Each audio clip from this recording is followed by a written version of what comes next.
माई home India के बहुत सारे कार्यक्रम चल रहे हैं, जिनमें से बहुत सारे कार्यक्रमों की चर्चा अ, काफी है। जैसे सपनों से अपनों से, ये जो एक हमारा एक कार्यक्रम चला है, जिसमें जो पिछड़े हुए बच्चे हैं, माँ बाप से जो बिछड़ गए हैं, उनको मिलाने का कार्यक्रम, इसने पिछले दिनों एक बहुत ही अच्छा काम किया है और लोगों की सराहना बटोरी है। इसी तरह जो जेल में हमारे कुछ लोग हैं, उनके साथ मिलना, उनको मेन स्ट्रीम में लेके आना, ये भी कार्यक्रम बखूबी हमारे कार्यकर्ताओं ने चलाया।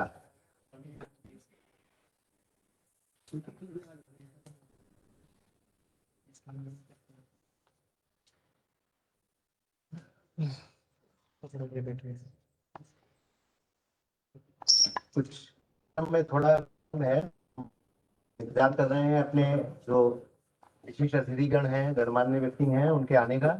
तो जैसे ही यहाँ पर आते हैं, हम अपना कार्यक्रम विधिवत शुरू करेंगे। तब तक अगर संभव हो तो माई इंडिया की डॉक्यूमेंट्री अगर दिखाई जा सके।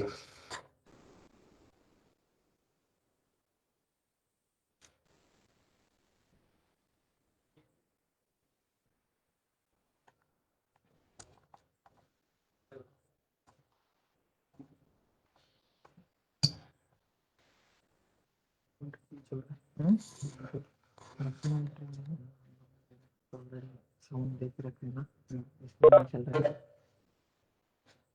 चलो वो भी छोड़ो एक बार सिस्टम चेक कर लेना है। तो तीन के लिए तो मीटर वेट करनी नहीं है, वो इधर नहीं चलेगा। नहीं चलेगा सर, चलो उनको बोलो ना तो जब तक करने के लिए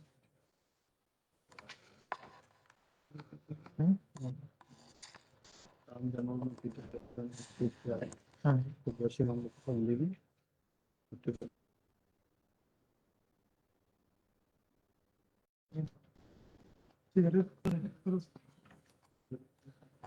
बहुत ही जल्दी हमारे सभी अतिथिगण सभा कक्ष में आने वाले हैं। इंतजार की घड़ियां जल्दी खत्म होने वाली हैं। हम क्षमा प्रार्थी हैं कि थोड़ा कार्यक्रम में इस ऑडियो सिस्टम ना चलने के कारण आपको हम वो डॉक्यूमेंट्री सही तरीके से नहीं दिखा पाएगा।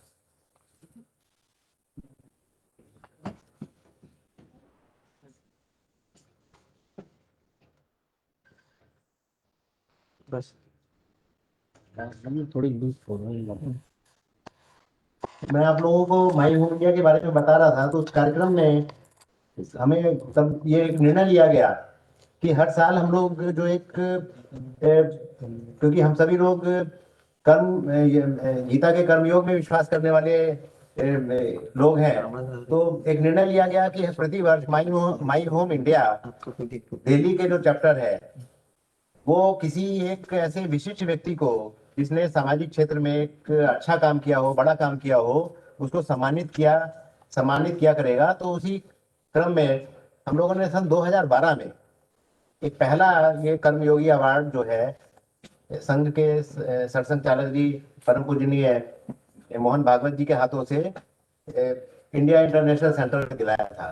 तो तब से ये एक सिलसिला चलता चला आ रहा है, और प्रतिवर्ष हम किसी भी एक अच्छे, एक ऐसे सामाजिक कार्यकर्ता को जिन्होंने विशिष्ट कार्य किया हो किसी क्षेत्र में, उनको ये पुरस्कार देते रहे हैं।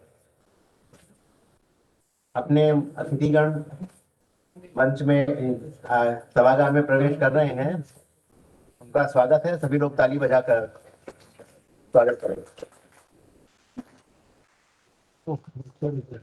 चलिए आ जाते नाम भी पढ़कार भी नहीं देंगे। अपने इस कार्यक्रम में श्री उत्सव मूर्ति श्री सुब्रमण्यम भारती कुणाले जी हैं, उनका स्वागत है। आग्रह करूंगा कि वो मंच पे आए।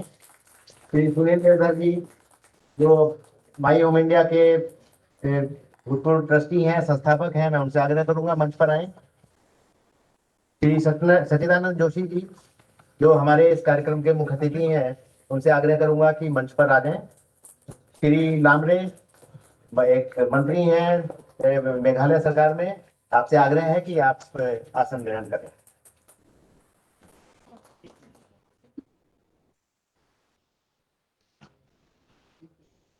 सभी से आग्रह है कि अपना स्थान ग्रहण।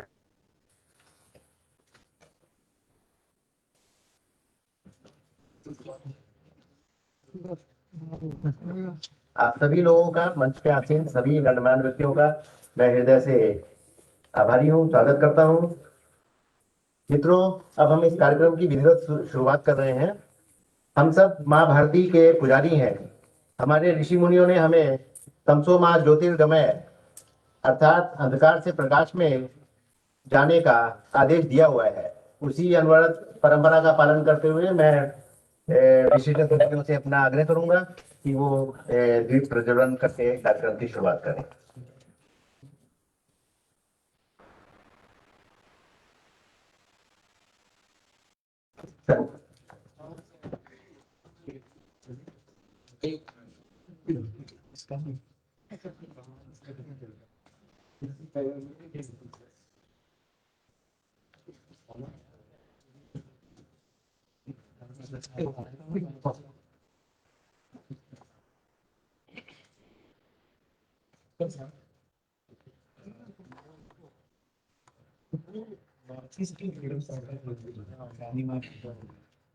भारत माता हमारी यूनिक कंट्री भैया ट्राइबल भारत माता भारत माता उस पोशाक में मिलती है जिस पोशाक में माँ होती है।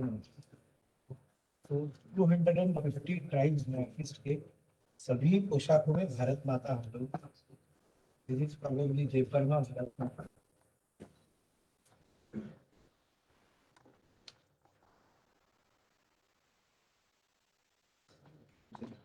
भैया भैया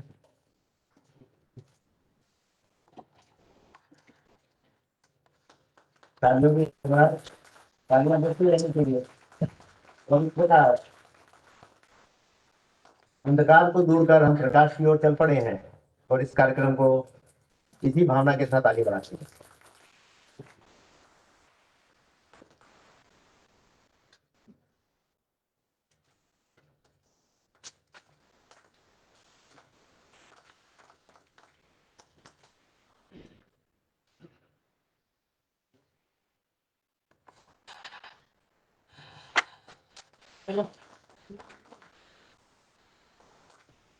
वो साइड में उसके भी आप देखा दिया आपको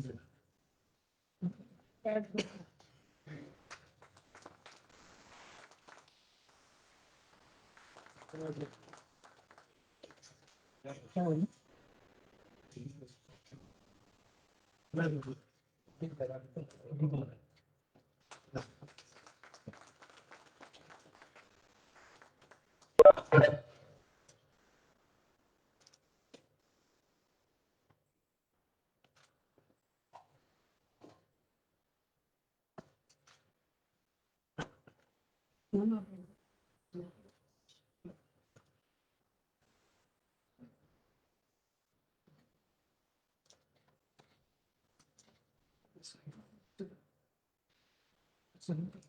सबसे आग्रह है कि स्थान ग्रहण करें।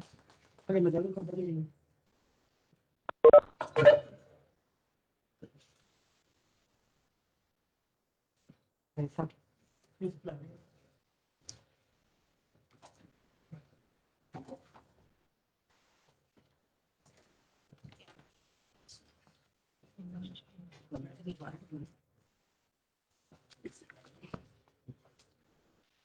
अतिथि देवो भव, ये जो हमारी एक सांस्कृतिक परंपरा है उसका पालन करते हुए जो हमारे विशिष्ट अतिथि मंच पर विराजमान है, उनका स्वागत के लिए सबसे पहले मैं श्री देव जी से आग्रह करूंगा कि वो श्री उत्सव मूर्ति श्री डॉक्टर कुणाले जी का स्वागत रेशा पहनाकर करें और उन्हें भाई होम इंडिया का मोमेंट हो दें।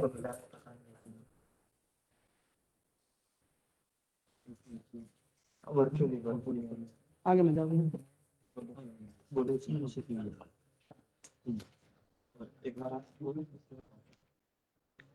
तालियां बजती रहनी चाहिए।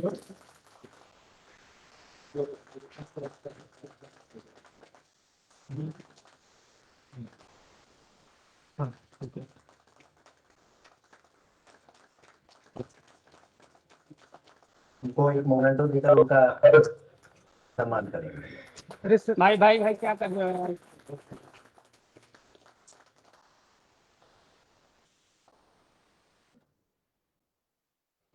हमारे कार्यक्रम के मुख्य अतिथि सॉरी लाओ मत। श्री सच्चिदानंद जोशी जी का स्वागत। क्या हमारा पास श्री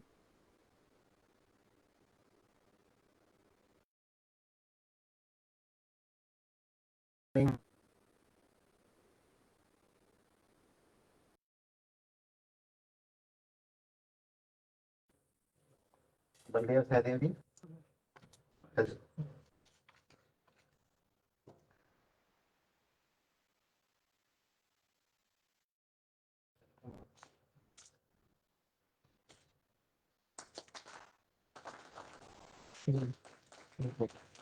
बोलिए। हेलो। माई होम इंडिया का ये मोमेंटो देता है क्या? ठीक है, चलते हैं। श्री बलदेव जी से आग्रह है कि श्री सुनील देवधर जी का स्वागत रेशा पहना।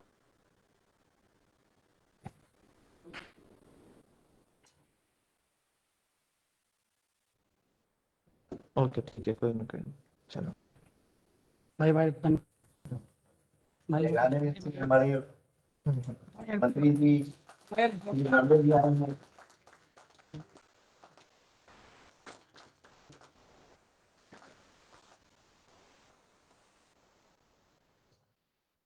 श्री सुनील देवधर जी से आग्रह है कि वो हमारे जो मंत्री जी श्री लामरे उनका स्वागत रेशा पहनाकर करें। सामने से आ जाए।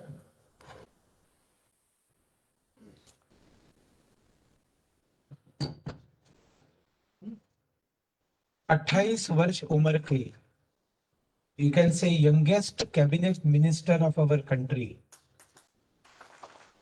निहाल। आज 30 हो गए ना? कितना उम्र हो गया? 20, 28 मतलब 20। मैंने 28 हिंदी में बताया। सो ही दसाखेत भा लामारे from Meghalaya, Jaintia Hills. He is MLA from Righui district. His family is connected with me for from 1992. जब मैं इनके यहाँ पर प्रचारक के नाते जाता था, तब आपका जन्म हुआ था 92 में। 92 में ही जन्म हुआ।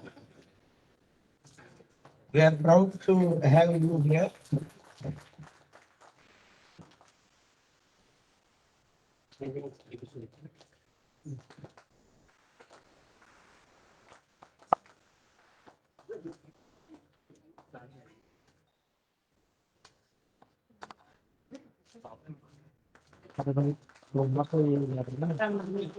क्या क्या कह जाएगा फिर मैं थोड़ा सा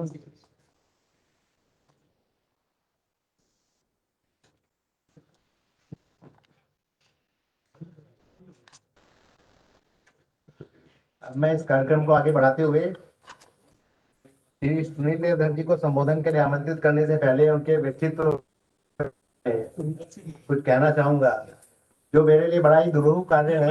ये गागर में जैसे सागर भरना आपने कहावत सुनी है, उसके अनुसार है। श्री सुनील देवधर जी एक जाने माने सामाजिक और राजनीतिक कार्यकर्ता है, परंतु राजनीतिक कार्यकर्ता के रूप में परिचय देने से उन्हें बड़ा संकोच होता है। ये उनके व्यक्तित्व की विशेषता है। राजनीति के प्रति लोगों में एक नेगेटिव अरे यार, एक सोच है। उनको लगता है कि अच्छे लोग राजनीति में नहीं है, लेकिन जो लोग सुनील देवधर जी से जब मिलते हैं तो हमारा ये विश्वास जगता है कि नहीं, राजनीति में भी बहुत अच्छे लोग हैं और अच्छे लोगों को राजनीति में जाना चाहिए। तो इस नाते उनका एक बड़ा अच्छा व्यक्तित्व है। राजनीति में भी लोग जो है सामाजिक मुद्दों पर से सरोकार रखते हैं। वो उसका एक जीता जागता उदाहरण है। वो एक शिक्षक भी रहे हैं, माई होम इंडिया के संस्थापक हैं, और ये जो माई होम इंडिया के तमाम कार्यक्रम चल रहे हैं वो उसके प्रणेता हैं। उन्हें सुनना हम सभी लोगों के लिए एक बड़ा ही सुखद अनुभव होता है। तो मैं ज्यादा समय न लेकर उनसे आग्रह करूंगा कि वो हम सबको संबोधित करें। श्री सुनील। ना समय अगर 10 मिनट, ठीक है। जो समय आपने दिया है उसी निर्धारित समय में और ठीक कर लीजिए इसको। इसको ठीक।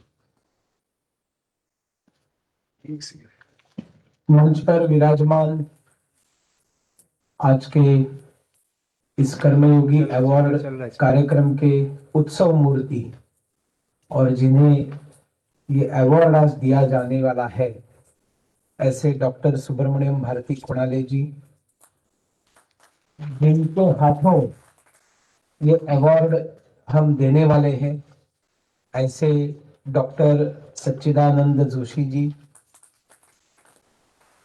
और जिस मेघालय के जिस जयंतिया हिल्स में अपने जीवन के 22 वर्ष डॉक्टर सुब्रमण्यम भारती कोणाले जी ने बिताए और जिस देहात में रहकर बिताए, उस देहात से केवल 12-13 किलोमीटर दूरी पर जो गांव है वाइजेर, जिस गांव से एक नौजवान युवा आज मेघालय में कैबिनेट मिनिस्टर है, ऐसे मेरे मित्र दसाखेत भा लामारे जी और माय होम इंडिया के दिल्ली इकाई के हमारे एक प्रमुख अधिकारी, चार्टर अकाउंटेंट, समाज सेवी मेरे मित्र बलदेव सचदेवा जी, और इस कार्यक्रम में बहुत सारे गणमान्य और मेरे अच्छे मित्र मेरे साथ और माय होम इंडिया के साथ जुड़े हुए बहुत जाने माने और अच्छे लोग मुझे सामने दिखाई दे रहे हैं। ये माय होम इंडिया है कि जो एक, जिसको लोग एनजीओ कहते हैं, जिसको हम एनजीओ नहीं कहते, हम वॉलंटरी ऑर्गेनाइजेशन कहते हैं। NGO is a negative term, non governmental organisation. हम लोग वॉलंटरी ऑर्गेनाइजेशन, हम सकारात्मक लोग हैं, पॉजिटिव थिंकिंग वाले लोग हैं, इसलिए ये वॉलंटरी ऑर्गेनाइजेशन।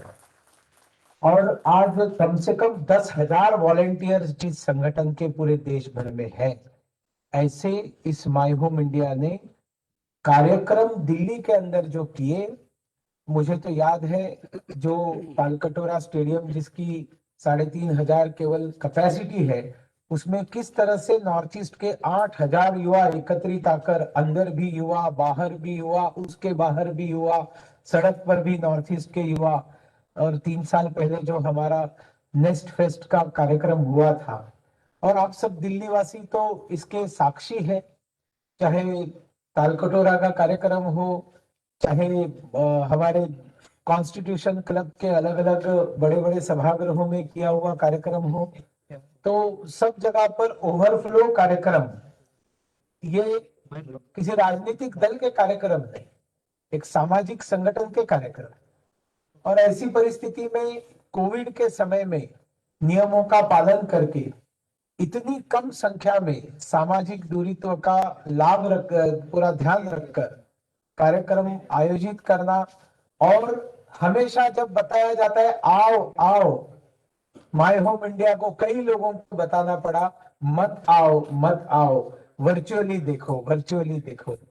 ये एक दुर्भाग्यपूर्ण कहा जा सकता है कि समय कोविड के कारण आया हुआ है, लेकिन हम लोगों को प्रधानमंत्री जी ने बताया है, सबके स्वास्थ्य की दृष्टि से बताया है, जब तक दवाई नहीं तब तक ढिलाई नहीं। और इसलिए मैं माय होम इंडिया को बधाई देता हूं, नियमों का पालन करके आपने एक बेहतरीन कार्यक्रम का आयोजन किया है।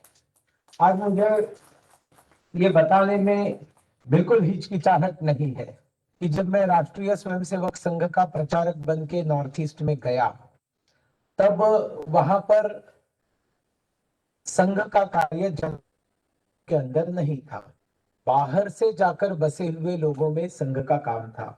बाहर से पार्टीशन के बाद आए हुए बंगाली समाज के लोग, नेपाली समाज के लोग, बिहार के आए हुए बहुत सारे लेबरर्स, ऐसे बाहर से आए हुए, और राजस्थानी 2-3 हजार राजस्थानी परिवार शिलोंग में बसते थे। शिलोंग एक बहुत ऐसा बड़ा हिल स्टेशन था जिसमें आधी आबादी है बाहर से आकर रहने वाले लोगों की, आधी आबादी स्थानीय समाज की। इस तरह से शिलोंग शहर था जहां मैं प्रचारक के नाते काम करता था। और दुर्भाग्य से संघ जो है वो बाहर से आए हुए लोगों में ही मर्यादित था और जनजातियों में संघ नहीं था।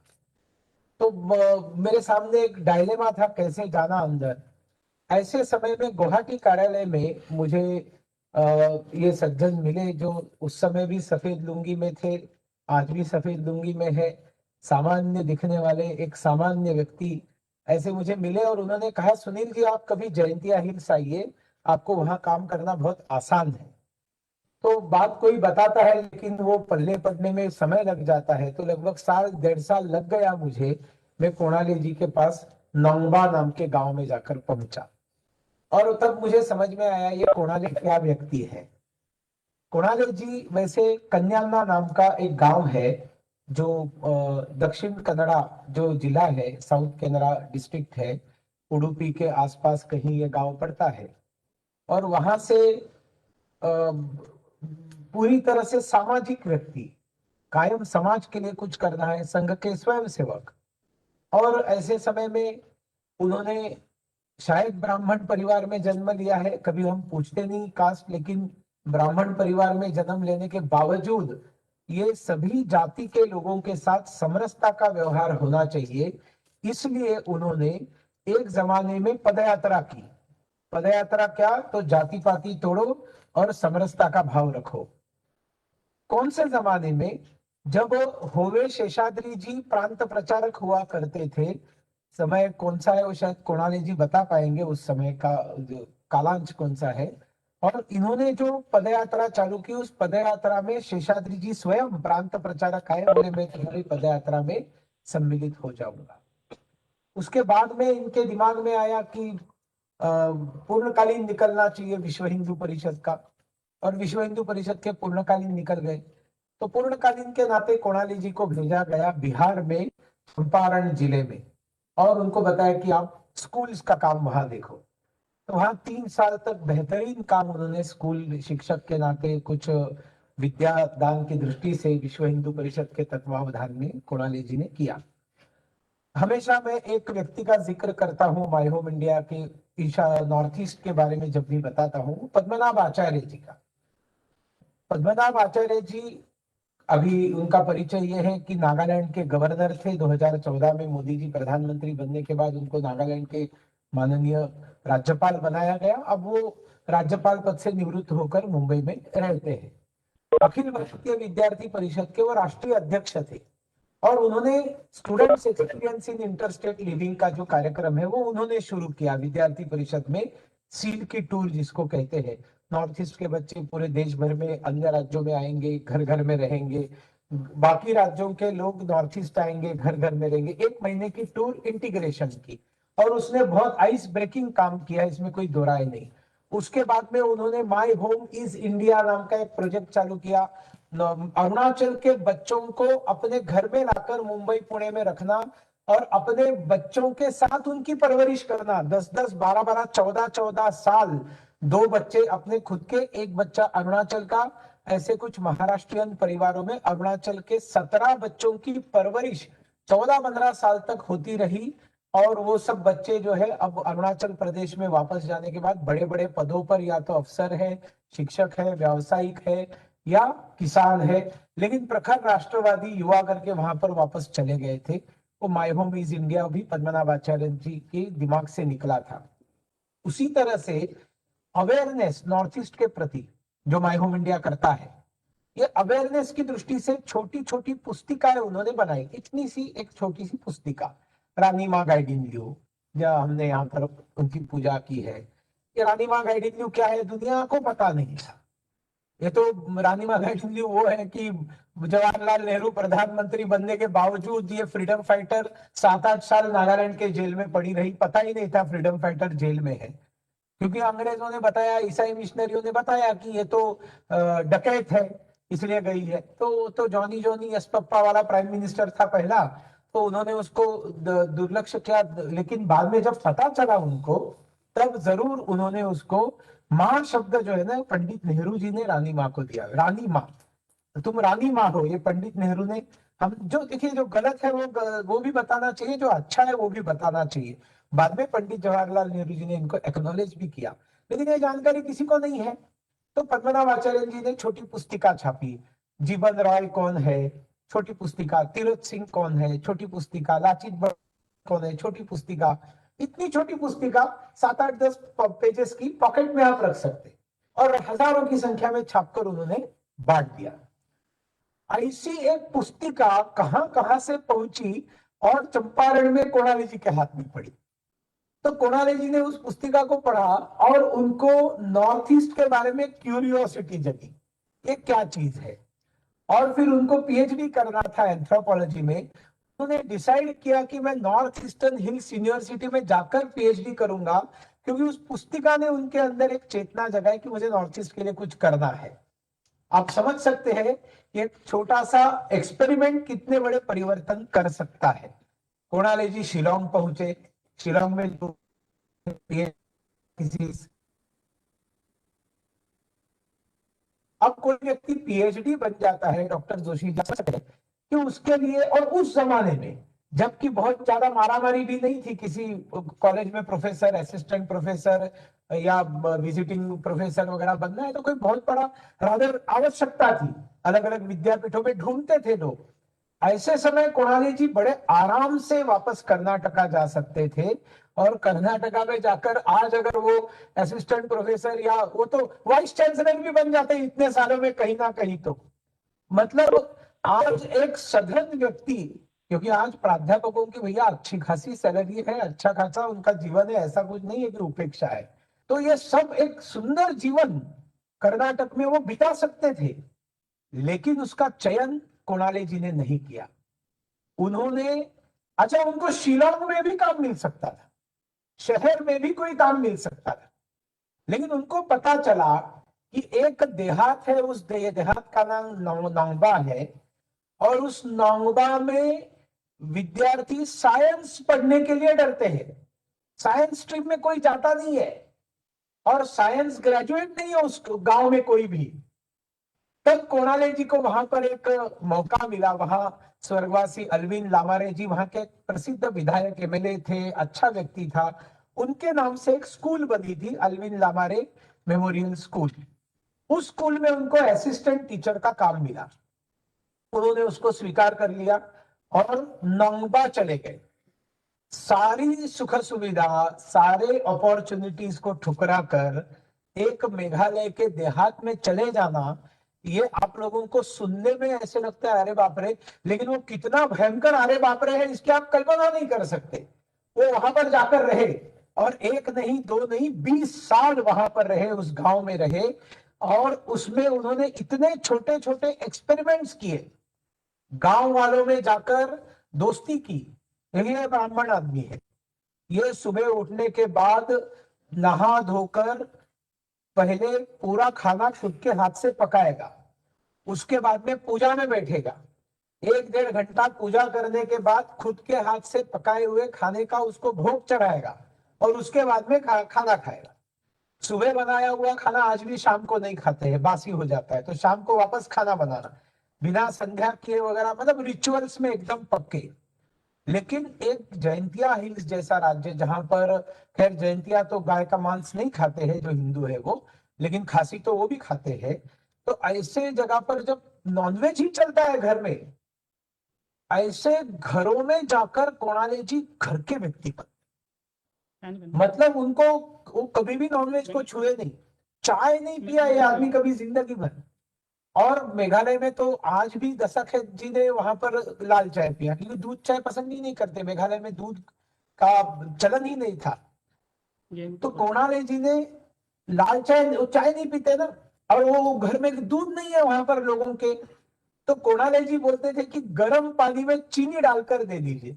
तो मैंने ऐसे कितने घरों में कोणाली जी के साथ संपर्क किया है, कोणाली जी को क्या चाहिए वो उनको पता है। वहां से गर्म पानी ऐसे आता था चीनी डाला हुआ, और वो चीनी डाला हुआ गर्म पानी कोणाली जी पीते थे, लोगों को अपना लगता था। ये लोग इतना, वेशभूषा इन्होंने कभी चेंज नहीं की मेघालय में। जबकि मैं प्रचारक था, सारी दुनिया में प्रचारक कुर्ते पैजामे में घूमते थे, लेकिन मेघालय की परिस्थिति अलग है, इसलिए मैं जींस पैंट टी शर्ट पहनकर मेघालय में प्रचारक के नाते रहता था। लेकिन he never change his attire, उन्होंने कभी चेंज नहीं किया, वैसे के वैसे रहे, अपने किसी चीज में कॉम्प्रोमाइज नहीं किया। अच्छा, आरएसएस मतलब हिंदू आदमी, और मेघालय तो ईसाइयों का पूरा राज्य, और जितने ईसाई है सब कोणाली जी के दोस्त हैं।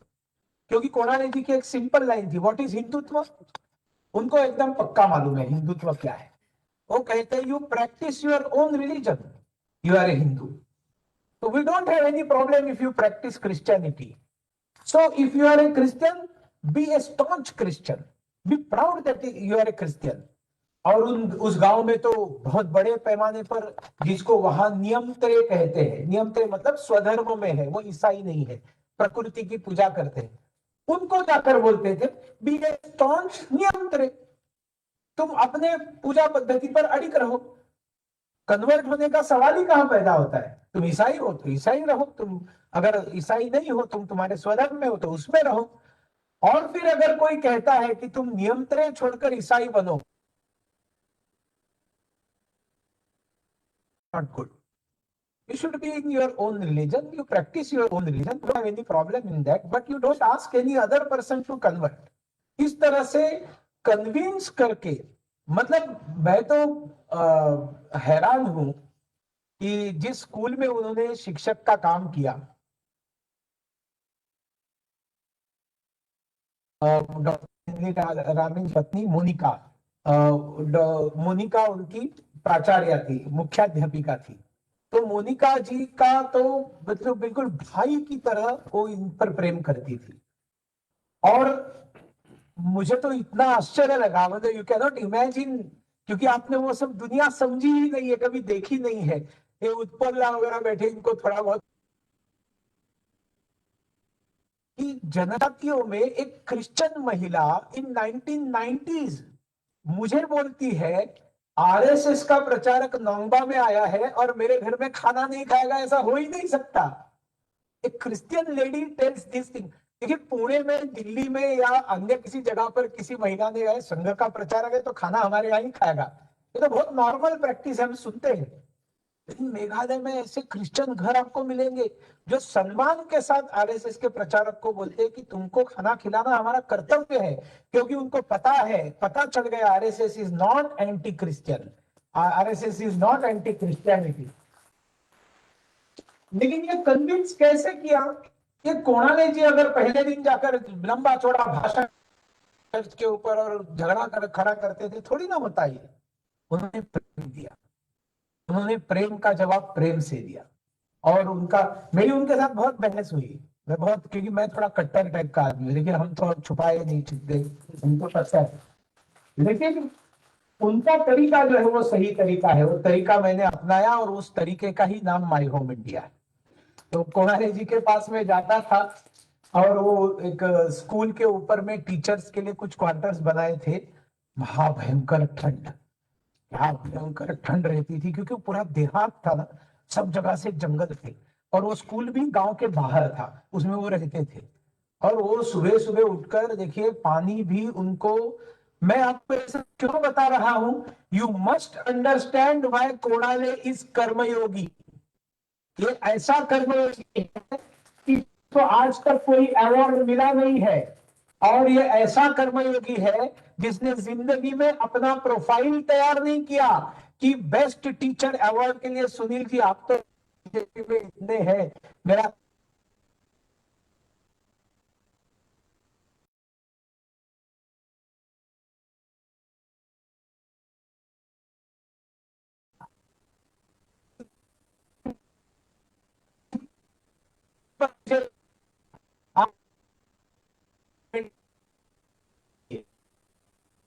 इतने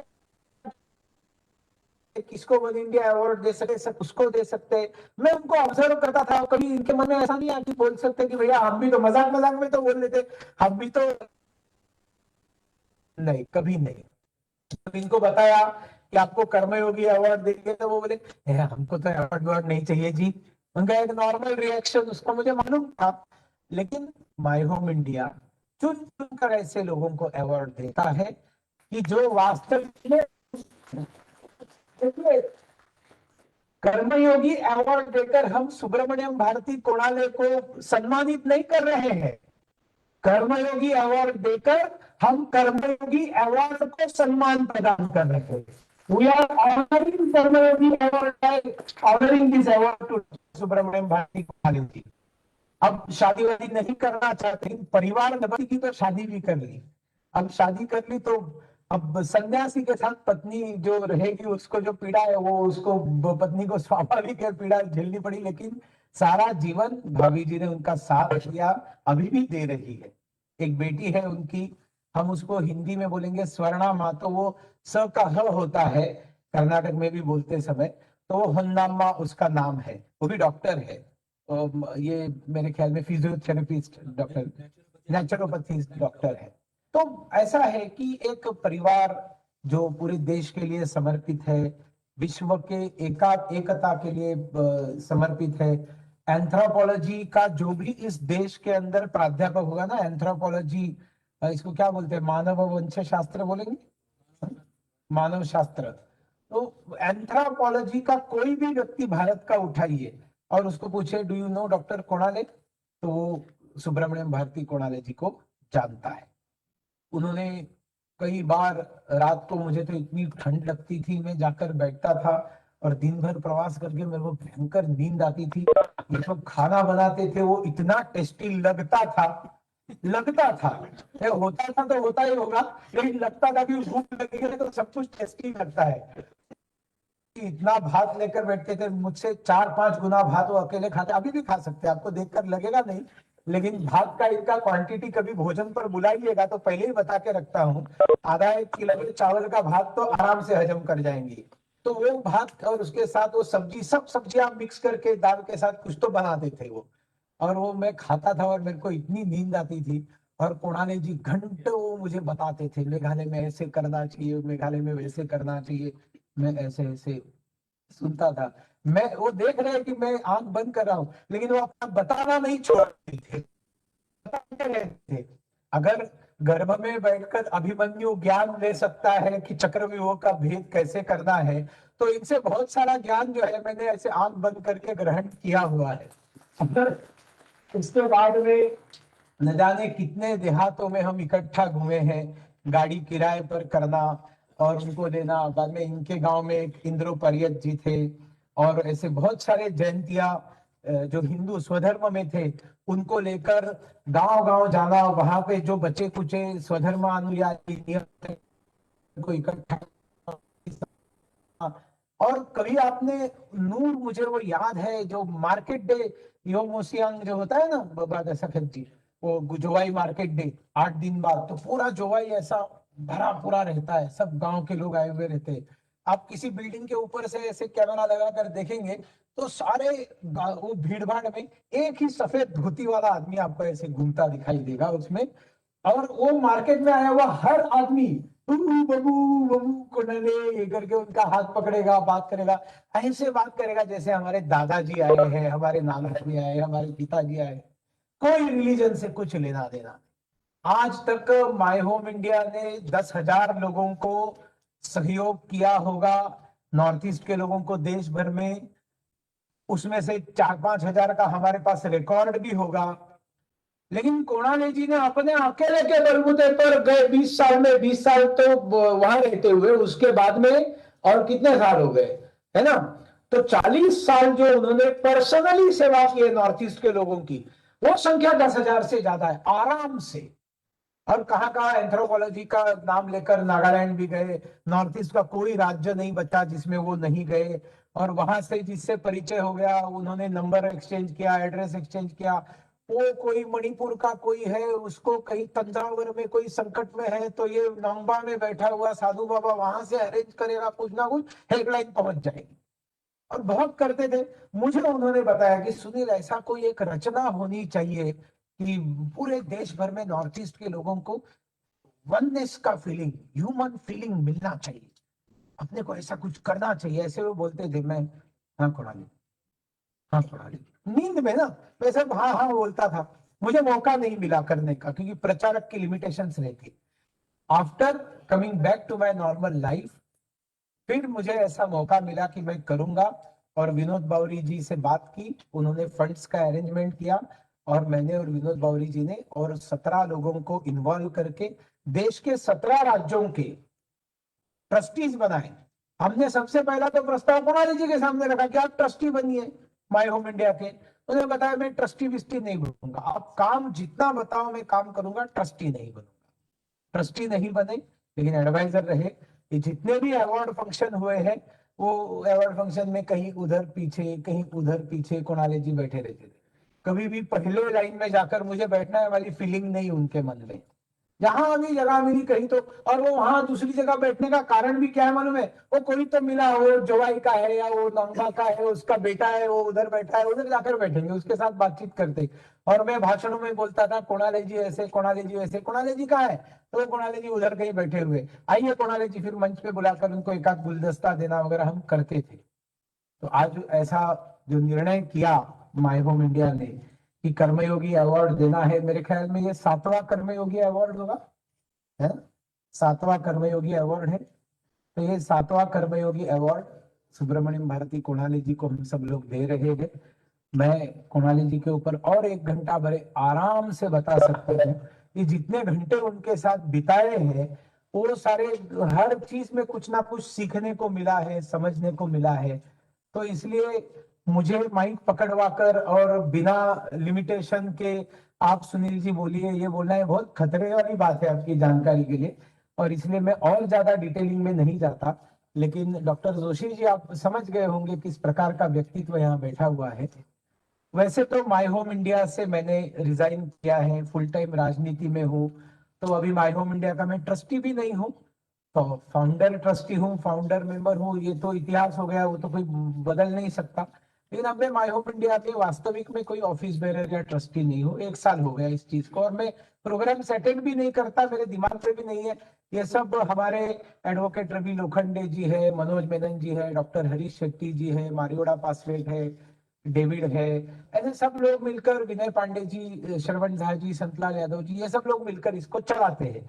नॉर्थ ईस्ट का सारा काम सनोज देखता है, जन आरोग्य रक्षा जो है वो अखिलेश देखता है, सपनों से अपनों तक का काम है वो कपिल अभी भी देखता है, और बाकी हमारा अजीत माली देखता है। ये सब लोग काम, अच्छा काम चल रहा है, अच्छा काम चल रहा है। मैं चला गया वहां से, लेकिन काम को कोई क्षति नहीं हुई, क्षति नहीं हुई। यही तो बहुत महत्वपूर्ण बात होती है कि आप कोई काम चालू करते हैं और वो आप पर डिपेंडेंट नहीं होता है। लेकिन जब मुझे पता चला कि कोणाले जी को कर्मयोगी अवार्ड दे रहे हैं, तब मुझसे रहा नहीं गया। मैंने कहा फिर उस कार्यक्रम में मैं जरूर हाजिरी लगाऊंगा, क्योंकि वो कोणाले जी को अवार्ड है। ये कर्मयोगी माय होम इंडिया का अवार्ड है, इसलिए मैं नहीं आया। मैं यहाँ पर इसलिए आया क्योंकि ये अवार्ड कोणाले जी को दिया जा रहा है। और फिर मैंने स्वयं एचआरडी मिनिस्टर से बात की, पोखरियाल जी से, कि आप इस कार्यक्रम में आइए। उन्होंने एक्सेप्ट किया, मैं आऊंगा करके। मैंने, क्योंकि आप कर्नाटक के हैं, मैंने सदानंद गौड़ा जी जो अभी केमिकल्स एंड फर्टिलाइजर्स मिनिस्टर है, उनसे मैंने बात की, उन्होंने भी कहा मैं आऊंगा। लेकिन आप लोग जानते हैं किसान आंदोलन के कारण जो परिस्थिति बनी है, तो हमारे एचआरडी मिनिस्टर जी ने क्षमा प्रार्थी का फोन करके बताया, और वो उत्तराखंड उनके क्षेत्र में चले गए। और सदानंद गौड़ा जी पॉजिटिव थे, कोविड पॉजिटिव हुए थे, रिकवर होकर पहला दिन कल वो आए। और तो 15-20 दिन का जो बैकलॉग था, और अभी उनका प्रधानमंत्री जी के साथ शायद कोई कॉन्फ्रेंस था, तो उन्होंने भी असमर्थता दिखाई। तो मैंने कहा कि ऐसी परिस्थिति में कम से कम मंत्री जी के पास हम लेकर जाते हैं, 5 मिनट वहां समय देते हैं। सदानंद गौड़ा जी ने बिल्कुल एक्सेप्ट किया, और यहाँ आने से पहले हम सदानंद गौड़ा जी के पास कोणाली जी को लेकर गए। उनको उन्होंने शॉल पहनाई, उनका सम्मान किया, और उनको बधाई दी, और सब प्रकार का सहयोग करने का। देखिए ये माय होम इंडिया कैसे टेक्नोलॉजिकली साउंड है, तुरंत फोटो भी आ गया इनके पास, है ना? तो सदानंद गौड़ा जी ने उनका अभी अभी कुछ समय पहले सम्मान किया। और उसके बाद में देखिए, मैं डॉक्टर सच्चिदानंद जोशी जी को भी हृदय से धन्यवाद दूंगा, क्योंकि ऐसा है कि जिस व्यक्ति के पास विद्या बहुत ज्यादा हो जाती है ना, उसके साथ थोड़ा बहुत अहंकार भी आ जाता है। तो इतना बड़ा व्यक्ति है कि डॉक्टर सच्चिदानंद जोशी जी जो आज हमारे प्रमुख अतिथि है, यहाँ पर आए हैं, वो इंदिरा गांधी नेशनल कल्चरल ये क्या सेंटर जो है, इसके मेंबर सेक्रेटरी है। इससे पहले माखनलाल चतुर्वेदी विश्वविद्यालय के आप वाइस चांसलर भी रह चुके हैं, और आप भारतीय शिक्षक संघ के राष्ट्रीय अध्यक्ष हैं।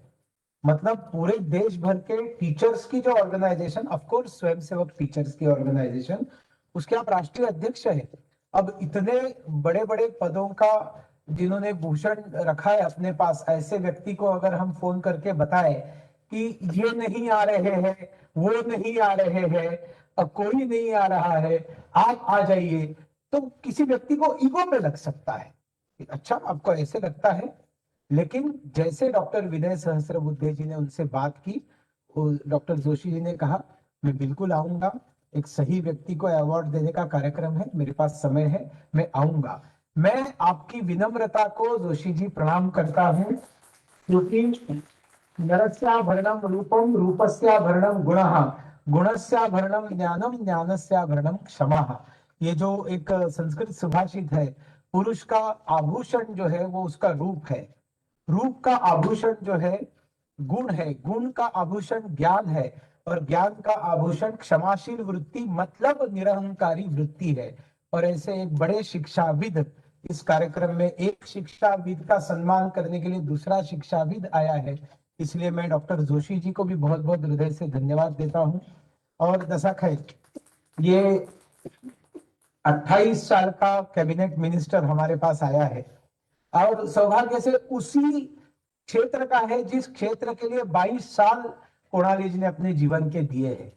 तो जहां पर साइंस ग्रेजुएट कोई नहीं होता था, उस गांव से कोणाली जी के प्रयासों के बाद में ढेर सारे डॉक्टर्स, इंजीनियर्स, आर्किटेक्ट्स, एमएससी किए हुए प्राध्यापक, अब नौंगबा जो गांव है वो तो विद्या विभूषित, साइंस विद्या विभूषित लोगों का बहुत बड़ा केंद्र है जयंतिया हिल्स का।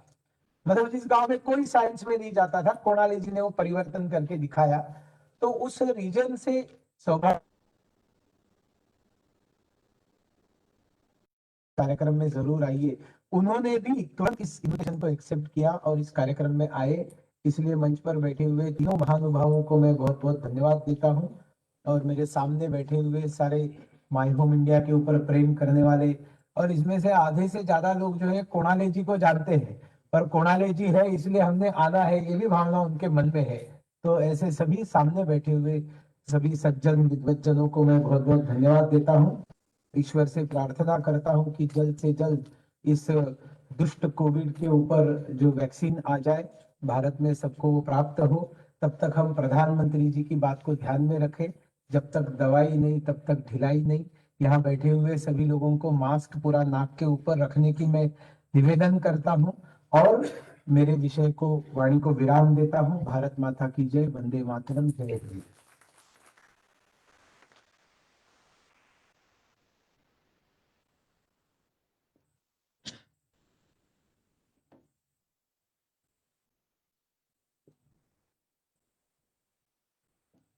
कार्यक्रम को आगे बढ़ाते हुए मैं अपने जो युवा मंत्री हैं सुनील जी, उनका परिचय दे चुके हैं, उनसे आग्रह करूंगा कि सभा को संबोधित करें। आप हमारे प्रेरणा के स्रोत हैं। ये हमारे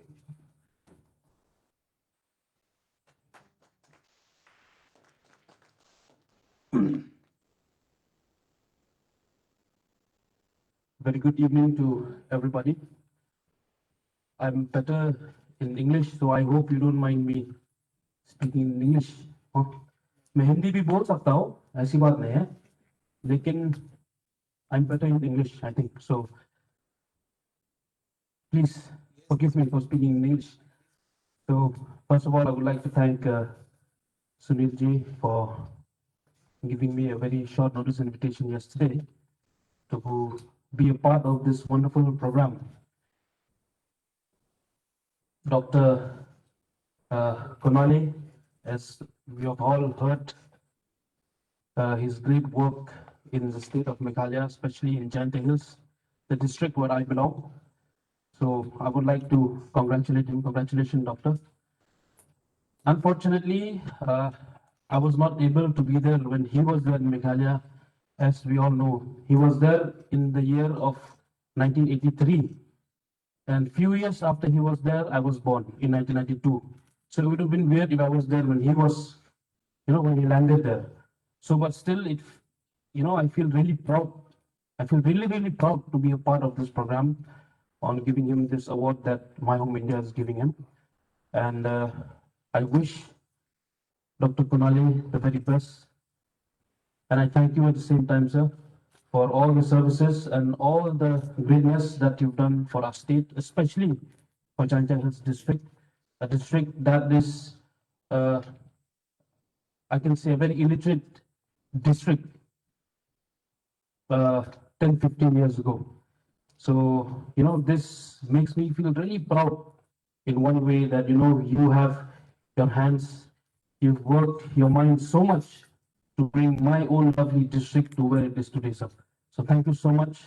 I hope God will be there with you in your days to come and give you more heart, more soul, give you more ways of thinking so that you can do better wherever you are for whoever you are doing it, sir.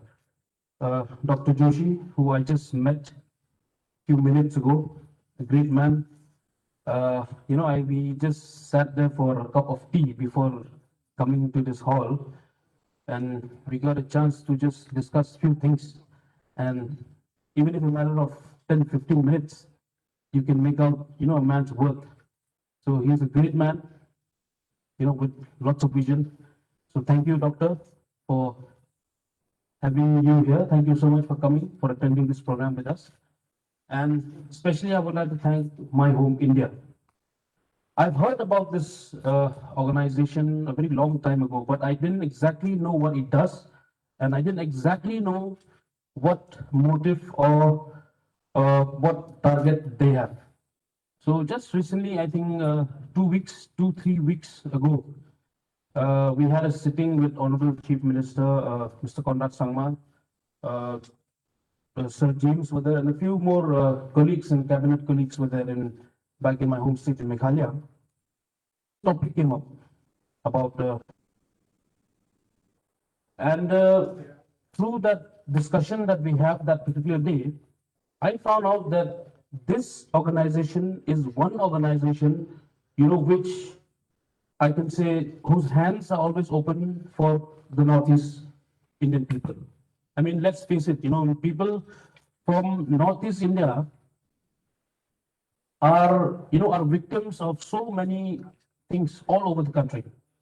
I think you'll agree with me on this, So My Home India is one organization that is there in every corner of the country to take part in helping our brother, our sisters, our auntie uncles all over the country who are coming from the Northeast states. So just after the discussion, when we had instituted in the Honorable Chief Minister's office, I started calling a few friends in Bangalore, friends in wherever friends are there, friends that are devoted to the society, especially to the people coming from Northeast India. Even in Delhi, we have our Khasi student unions here. We have a unit here, Khasi Student Union, and then it's in a few states of the country. So I was telling them, do you know about this My Home India concept? So a few of them said yes, a few of them said no. It's not a matter of surprise.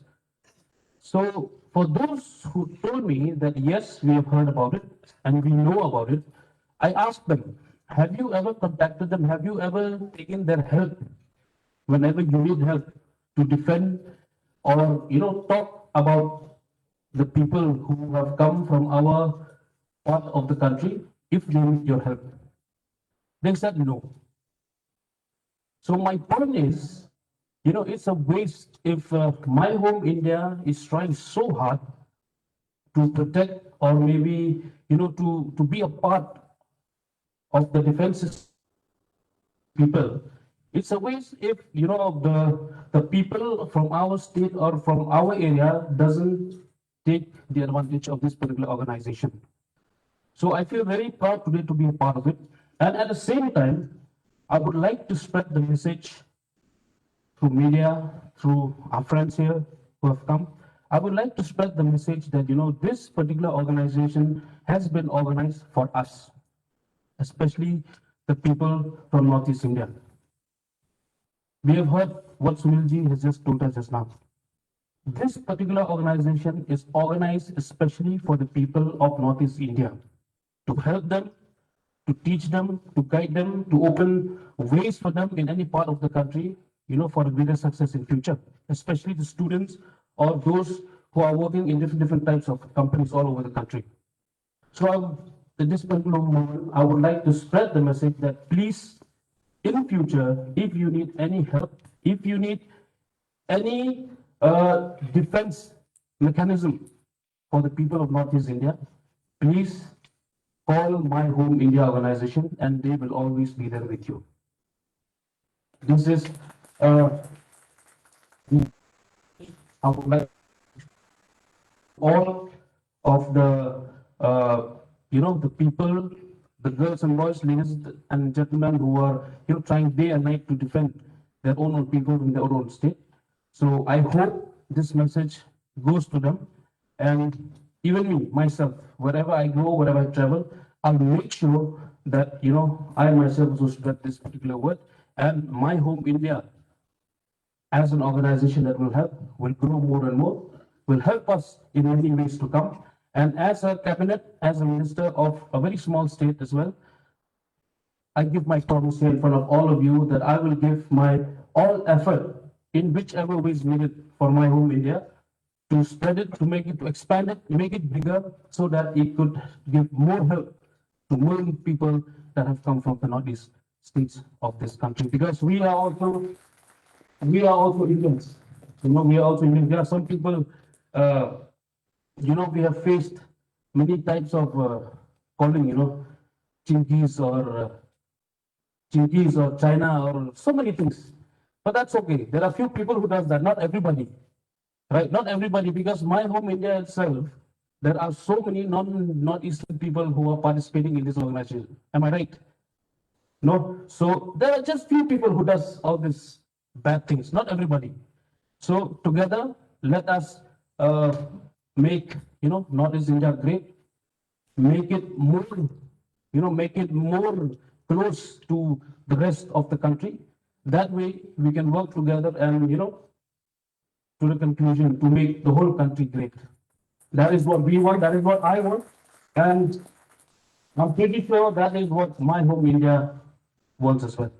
So once again, I would like to thank all our distinguished guests who are in the podium. Thank you so much, especially My Home India, for having me here today. It's a privilege, it's an honor to be here, and especially to be a part of this program to give Dr. Konale the award, a man who has spent a lot of time in my state. I'll tell you, after speaking to him, I met him the first time today. I've heard about him before, but this is the first time I'm meeting him. So after speaking to him, we speak in our own language. He speaks my language, he speaks the Prayer language. And in Delhi, a gentleman like him to speak my language is a matter of pride, to be honest. Even Sunilji speaks my language. It's a matter of pride. It feels so good. Yesterday when I was in his place for dinner, we were speaking in our own language, and the rest of the crew who were there, they didn't understand. So that's okay. It makes, it gives me joy to do that, And while talking to them, I'm very surprised because, from such a young age, I've been sent for schooling to Dehradun, far away from home. I've lived in Dehradun for almost 10 years, I think. I've done my 10, my 12 from Dehradun, and then from there I did my graduation from Bangalore. So I know very less history about my own state, but I'll tell you, these two gentlemen here, they know more history about Meghalaya than me. And I'm proud of it. I don't know for what reason, but I'm just proud of it. It makes me feel good. Because you know what, even if I'm a minister, even if I'm an MLA, I'm a very long way to go. And to have people like them who understands the history, who understands the history of my state, I feel like giving my whole heart of learning more and more from them and from the rest of the crew who are willing to help. Now, I was just telling one gentleman this morning, he was calling me sir and all. So, okay, I'm a minister, you call me sir, it's good. But by age, I'm younger than you. You've seen the sun and the moon before me. So I have a lot of learn from you. That gentleman, really, he was surprised. He was telling me, no, you're a minister, I have to learn from you. I said, no, that is not like that. I'm a minister, I won the election, people trusted me. But as a human being, age-wise, you saw the sun and moon before me. So I'm all ears with full heart. I'm ready to learn whatever you teach me because I have a long, long way to go. The future depends on me. My skill depends on that. Not least India depends on me and the whole country itself depends on me. Because I'm a youngster, I have a long way to go. So, it's a matter of pride to have two great gentlemen who knows how to speak my language, who understands the tradition, who understands the culture of my state. And, again, I'm saying it before I sit, I'll always be all ears, sir, for both of you if there's anything you need to teach me. I mean, there's a lot of things to teach me, but, I just hope you don't feel like, you're a minister or not and you can know. It's nothing like that. You're an elder, you're an elder. I'm just a minister by profession. It's my job that I have to fulfill, I have to do. But learning wise, yes, I'm still a student. I'm still your student, I can say. So I'm very happy that I'm here and I'm very happy to get the chance to know all of you. Even though this is the first time we met, like Sunilji has introduced me to all of you. Yes, I'm a very young minister. Back in 2018 also, I won at the age of 25. I won my election at the age of 25. I'm very thankful to God because with hard work, dedication comes success. And also we believe that, God Almighty has his hands on me. So he has chosen me. I became an MLA at the age of 25. I became a minister at the age of 28. Yes, obviously very proud. My family is very proud of me. But still, I have a long, long way to go. Because as we all know, our term is only 5 years. 5 years these days is just like this, matter of 5 months. So I have to work hard. I have to learn. I have to work hard. I have to be more dedicated than how dedicated I was before, so that this process that I'm doing right now will continue. And to be honest, being a part of the legislation team of a state, once you become, you don't feel like getting out of it. You should not get out of it because once you're out of it, you're totally out of it. So to keep on continuing, to keep on being as one of a legislator, I have to work very, very hard. And this is also an example to all the youngsters present here or outside this building or outside the state. I want to set an example because when I started, it was not easy, definitely. When I started campaigning, I was only 23 years old. I'll tell you, the first speech that I gave when I was on campaigning, it didn't last for even a minute. You know why? Because I have this stage fright. College में जब आप presentation देते हो, जब आप speech देते हो, तो it was easy. It was very easy because they are friends, friends, families, and all these. ठीक है. So I thought, ठीक है, 23 years old, I'll go and start. कितना मुश्किल होगा? Dress up करके. But no, I was wrong. As soon as I saw 1,000 people's crowd, I started sweating like I'm sweating right now. I was sweating more, talking less. And I didn't last a minute, I'll tell you. For 3-4 months, it went that way. I had a stage fright, it was very bad. It was at one point in time, I thought to myself, my God, this is hell. This is hell on earth. It was so hard for me, convincing the people, convincing the public to vote for you, convincing the public, to trust you at 23 years old. People used to say, क्या तुम बच्चा वाला काम जाके करो, तुम क्या MLA बनेगा? It was like that. And I'll tell you, when I started, my weight was not like this. Today I'm 100 kilos.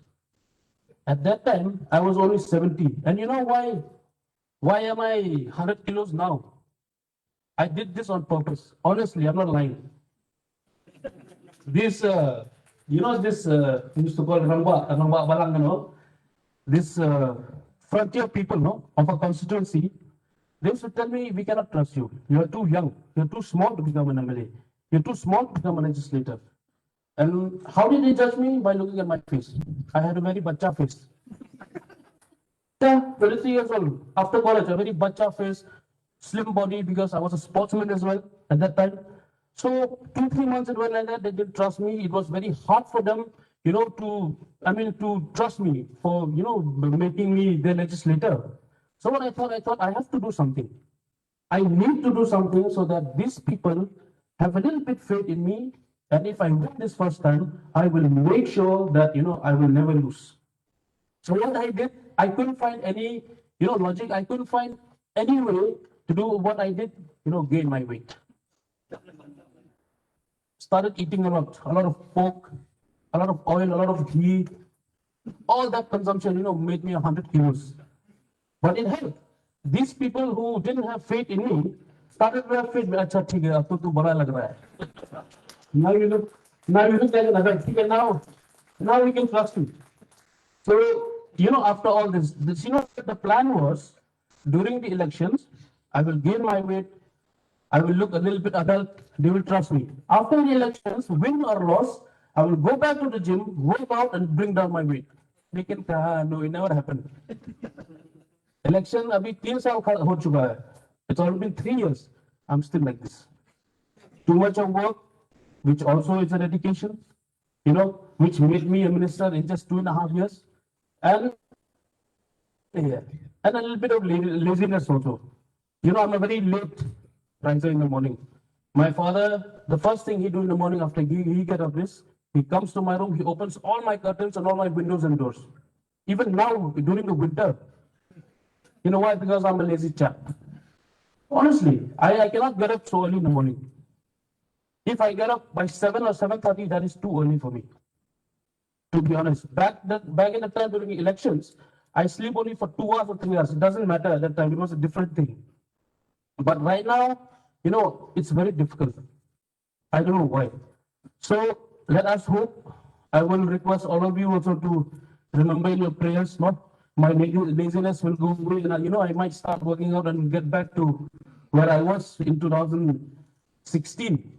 But all this, why I'm telling you, I want to set an example for everyone. My friends, my family who are youngsters, this should be an example. The example of this is, we should not give up.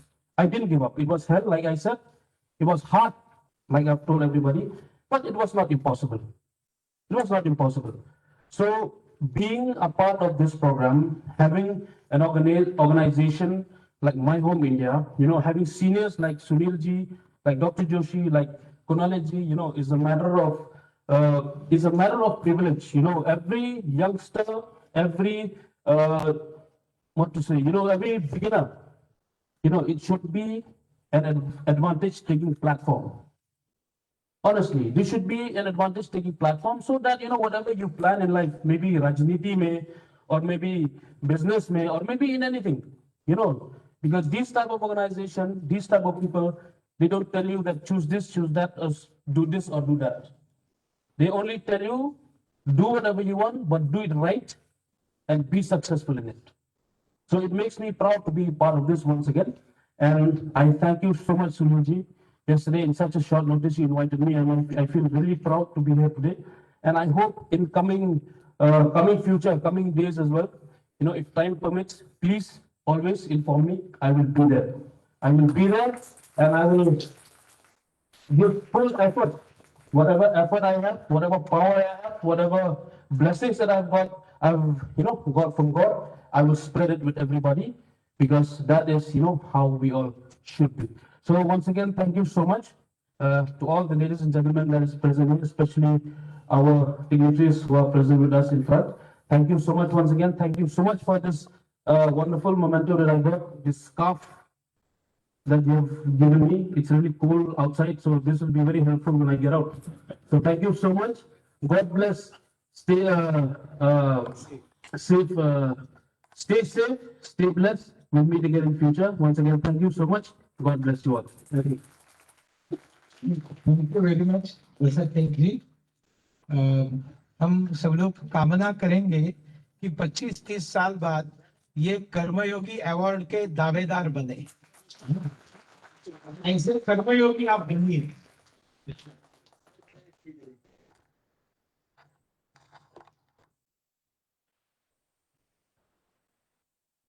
धन्यवाद मंत्री जी, इतने सुंदर शब्दों में आपने हम सबका उत्साहवर्धन किया और एक विश्वास जगाया कि आने वाले दिनों में हम राजनीति में आपके द्वारा कुछ अच्छे काम देखेंगे. अब कार्यक्रम के हम उस पड़ाव पर आ गए हैं जिसका हम सबको बेसब्री से इंतजार है, पर उससे पहले मैं आग्रह करूंगा सुनील देवधर जी से कि वो मंत्री जी को जो एक ट्रेडिशनल झांकी है उसको पहनाकर उनका सम्मान करें.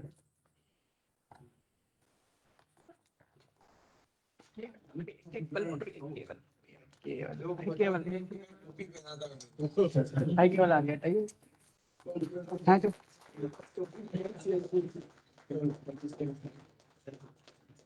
मैं सुनील देवधरी से मैं आग्रह करूंगा कि मुख्य अतिथि श्री सच्चिदानंद जोशी साहब को जाति पहनाकर उनका सम्मान करें। पहनाने का काम मैंने आपको जिम्मे दिया है।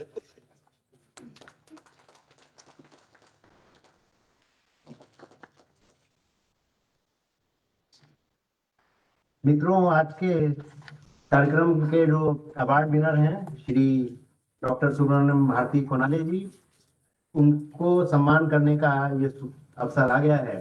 मैं सभी से आग्रह करूंगा कि वो जो है इस कार्यक्रम में सबसे पहले उनको अवार्ड जो हैं ये डॉक्टर सच्चिदानंद जोशी जी अपने हाथों से उनको अवार्ड देंगे। तालियों की गड़गड़ाहट पूरे कार्यक्रम में होती रहनी चाहिए।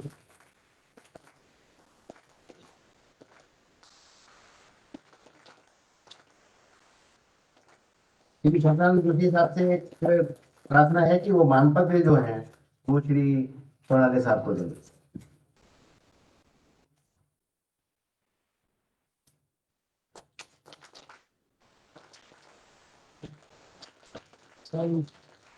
श्री सुनील देवधर जी जाति पहनाकर उनका सम्मान करेंगे।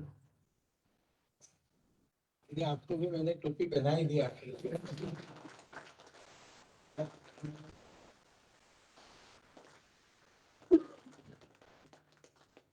ये जो एक चेक है जो हमें सरस्वत बैंक की ओर से जो है दिया गया है, उस चेक को मंच पर आसीन सभी लोग श्री कुनाले जी को देंगे। सरिता जी जाइए। सरिता जी मैं सरिता जी से सरस्वत बैंक की आग्रह करूंगा मंच पर अरे आएं। आप आइए ना ऊपर।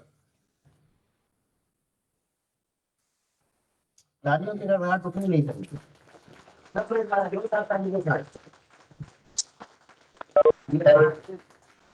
सम्मान और आभार व्यक्त करेंगे श्री कुनाले जी के प्रति, जो हमारे लिए सभी लोगों के लिए प्रेरणा का स्रोत है।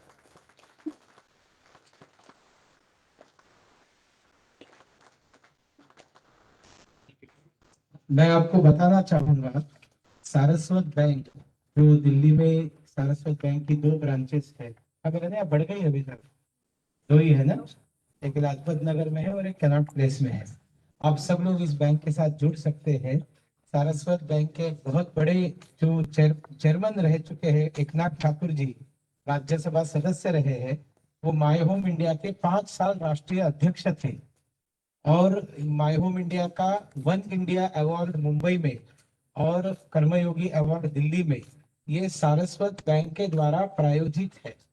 और उसी के साथ साथ जब उनका स्वर्गवास हुआ तब उन्होंने बैंक के लोगों को बताया कि बाकी सभी जितने भी आप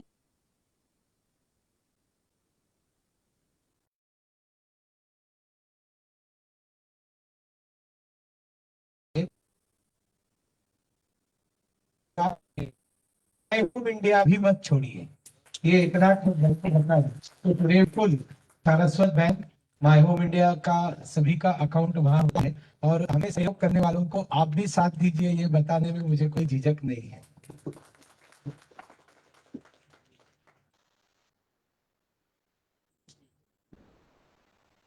आग्रह है कि वो आकर अपने इस अवसर पर हम लोगों को मार्गदर्शन दें। तो असली वाला चेक भी दे दिया ना, दे दीजिए। नहीं वो तो आजकल ट्रांसफर होता है, अकाउंट ट्रांसफर, ई ट्रांसफर।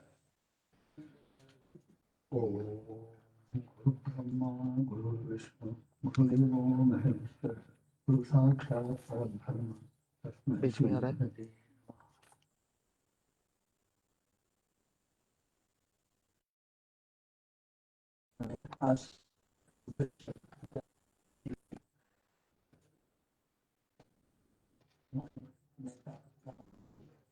और साथ ही देवधर जी और सचदेवा जी और मेरे सब क्या करना समझ, मैं ऐसे बैठकर आपको तो सोने वाले के साथ कुछ ही बोल सकता हूँ, जिसके लोगों के साथ फैसला मुश्किल होगा। ऐसा है, मैं इसको अवार्ड नहीं मानता, बोले वापसी करे करे ये सब नहीं। मैं समझता हूँ ये प्यार है, आपको तो कोई एक्सेप्ट करना नहीं तो प्रश्न ही नहीं उठता है। कि जब सूर्य जी हमसे कहे अवार्ड तो नहीं चाहता, this is an expression of love. That is why there is no question of accepting or not accepting. Love can be one way also. If I don't accept, I am doing a foolish thing. So, as a matter of fact, the very principle on which My Home India stands is also love. And my life started with love when I was in the womb of my mother. मेरी माँ के गर्भ में था, माँ मुझे प्यार करती थी, उसी प्यार से हमारा जीवन है। इसलिए मैं सोचता हूँ love is life, rather I live on love, everyone lives on love. Rice and roti cannot give you life. It can sustain your body, but not life. It is the love. You have all luxuries and comforts, but you have to love. For somebody to love with you, will have no life. This is what I experienced myself.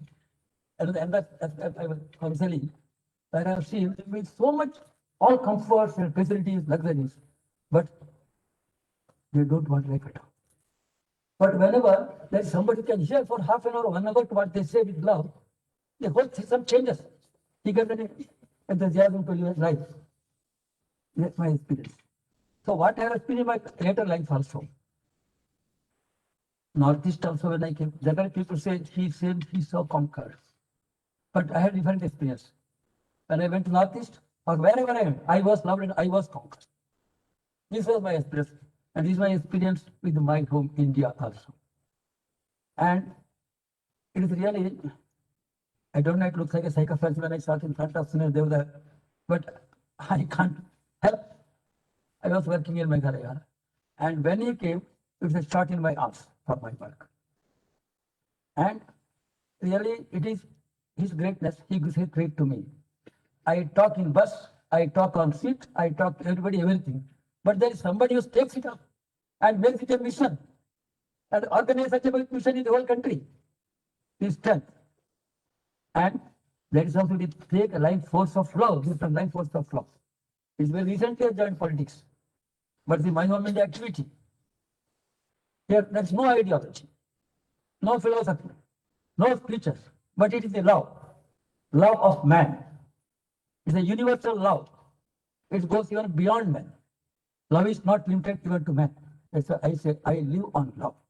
Love is life, and what you call a service, it is only love in action is service. It is this philosophy that My Home India believes also.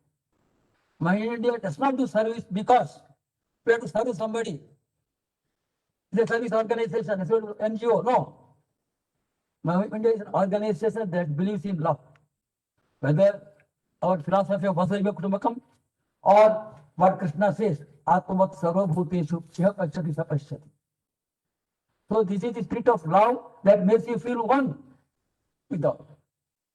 So it is with this spirit. Now, whatever that's given, here rather this love is honored. I don't feel I am honored, but I think we are honoring the love, the spirit of love.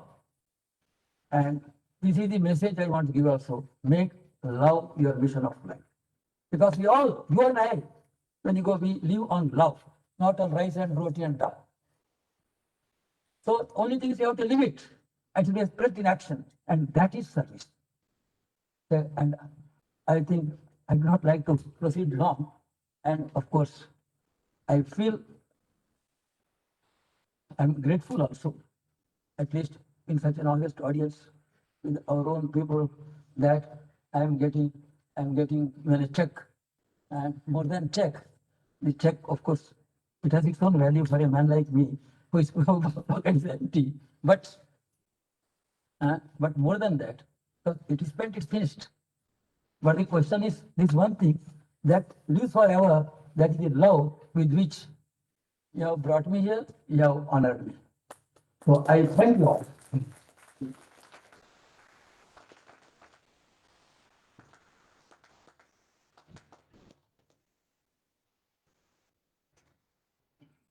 धन्यवाद doctor कोनाले। आप हमेशा से ही हम सब लोगों को कुछ ना कुछ शिक्षा देते रहे हैं और आज इस छोटी सी स्पीच में आपने हमें एक बहुत बड़ा संदेश दिया है, जिसको हम हमेशा याद रखें। कार्यकर्ता और हमारे शुभचिंतक वो ही हमारी एक अच्छी सच्ची स्ट्रेंथ है। इस अवसर पर हम अपने कुछ जो कार्यकर्ता हैं, जो कुछ अपने शुभचिंतक हैं, उनको सम्मानित करना चाहते हैं। तो मैं चाहूंगा कि वो लोग, मैं नाम लूंगा, मंच पे आए और उनको एक मोमेंटो हम देना चाहते हैं। श्री विजय कथोटिया जी, श्री विनय कथोटिया जी,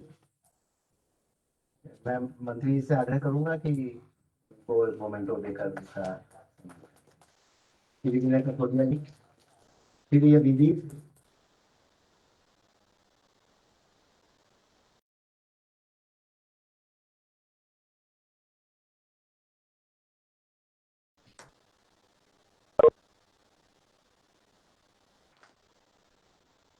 डॉक्टर अभिजीत, मैं आग्रह करूंगा कि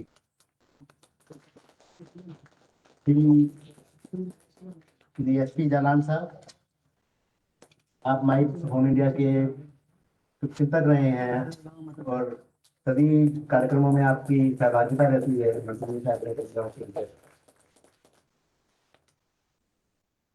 श्रीमती सरिता जी से आए हैं।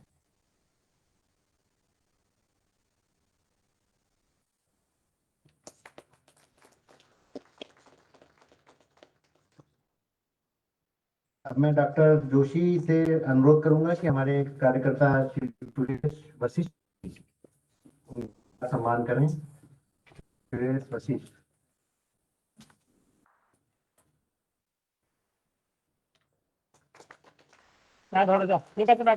ठीक है। डॉक्टर रविंद्र सिंह जी,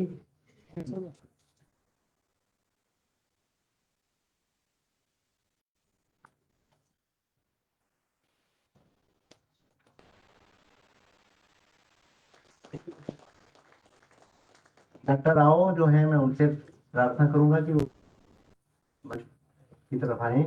डॉक्टर जोशी से मैं आग्रह करूंगा कि उनको मोमेंटो देने का काम करें।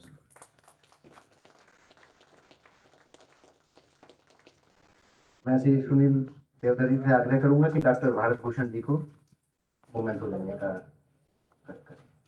Doctor Bharat Bhushan ji.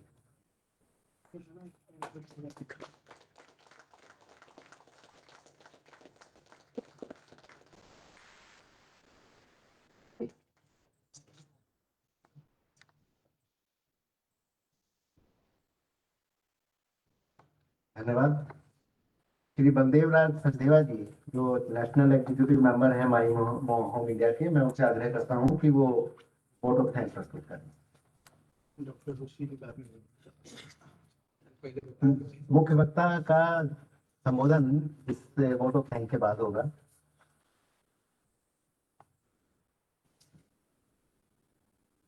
Doctor Joshi ji, my home India की ये प्रथा है, मुख्य वक्ता का जो भाषण होता है उसके बाद में सीधा सब लोग राष्ट्रगान गाते हैं, जो हमारे संघ में भी होता है।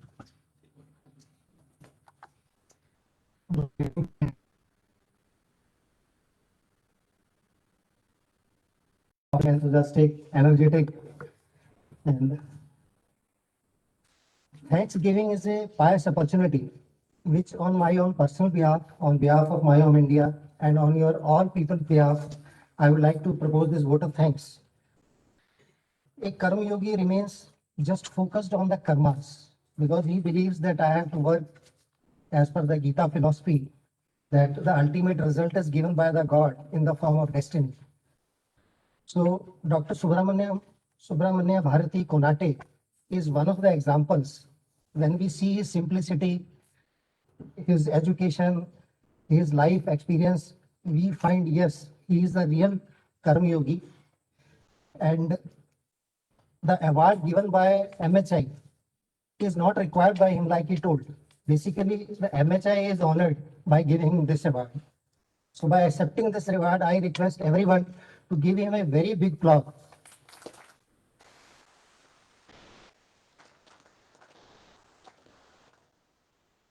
So friends, in our Indian heritage, Atithi Devo Bhav.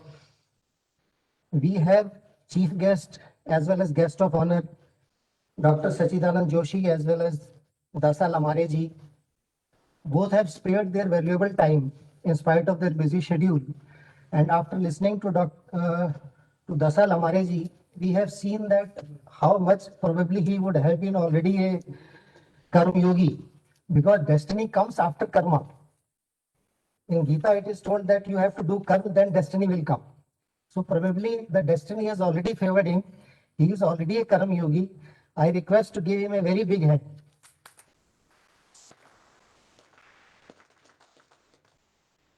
Dr. Sachidanand Joshi, he is member of Indira Gandhi National Art Culture Center. He will be speaking after this vote of thanks. So I just want to thank him for his presence, valuable time which he has spared here. Kindly give him a big applause. So friends, we are all aware of, and I am sure with the august presence of and fragrance of Shri Sunil Devdar ji, we have already felt, we all know him very well. I really find short of words to say anything for word of thanks for you, sir. He is not only the founder trustee of My Home India, but he is a guide, mentor, and brother, and more, I think, the family member of all MHI members. Whoever knows them, they know it very well. So, without speaking much about him, I just tell and request everyone to give him a very, very big applause as a vote of thanks for our channel. And friends, last but not the least, I express my heartfelt gratitude to all the respective audience here, because without your presence, this program would have not been so successful. I am also thankful to the organizing team as well as Malviya Southern team for providing their logical support.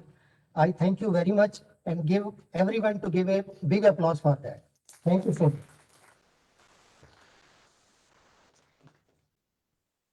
धन्यवाद सत्यवा जी। आज के मुख्य अतिथि और मुख्य वक्ता के रूप में जिनका मार्गदर्शन हमें मिलने वाला है, ऐसे अपने डॉक्टर सच्चिदानंद जोशी जी एक जाने माने साहित्यकार, प्रशासक और सामाजिक कार्यकर्ता हैं। आप शैक्षणिक प्रशासन, सांस्कृतिक प्रशासन और मैनेजमेंट के विशेषज्ञ हैं। आप माखनलाल चतुर्वेदी राष्ट्रीय पत्रकारिता एवं संचार विश्वविद्यालय भोपाल के संस्थापक कुल सचिव हैं, अनेक पुस्तकों के लेखक हैं और वर्तमान में इंदिरा गांधी राष्ट्रीय केंद्र सांस्कृतिक मंत्रालय भारत सरकार में सदस्य सचिव के पद पर कार्यरत हैं। तो ऐसी महान विभूति, ज्ञान के भंडार, उनका मार्गदर्शन हमें मिले, मैं उनसे आग्रह करूंगा कि वो हमें संबोधित करें।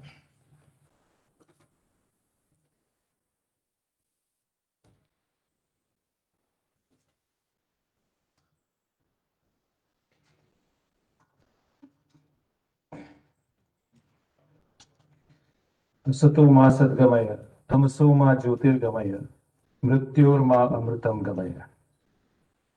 मंच पर उपस्थित परम श्रद्धे श्री सुब्रमण्यम भारती कोराले जी, जो आज की उत्सव मूर्ति हैं और जिन्हें आज सम्मानित कर मैं स्वयं को धन्य मानता हूं और गौरवान्वित मानता हूं। परम आदरणीय श्री सुनील देवधर जी, मेघालय के युवा मंत्री श्री दशाखेत लामारे जी, माय होम इंडिया के दिल्ली प्रांत के अध्यक्ष श्री बलदेव सचदेव जी और इस सभागार में उपस्थित सभी सम्मानित देवी और सज्जन,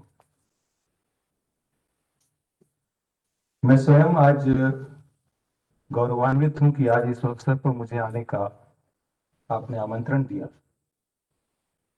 आमतौर पर ऐसा कहा जाता है कि जब आपको ऐन वक्त पर कोई बुलाए तो थोड़े से नखरे करना चाहिए, नानुकुर करना चाहिए, नहीं तो आपकी इज्जत नहीं होती।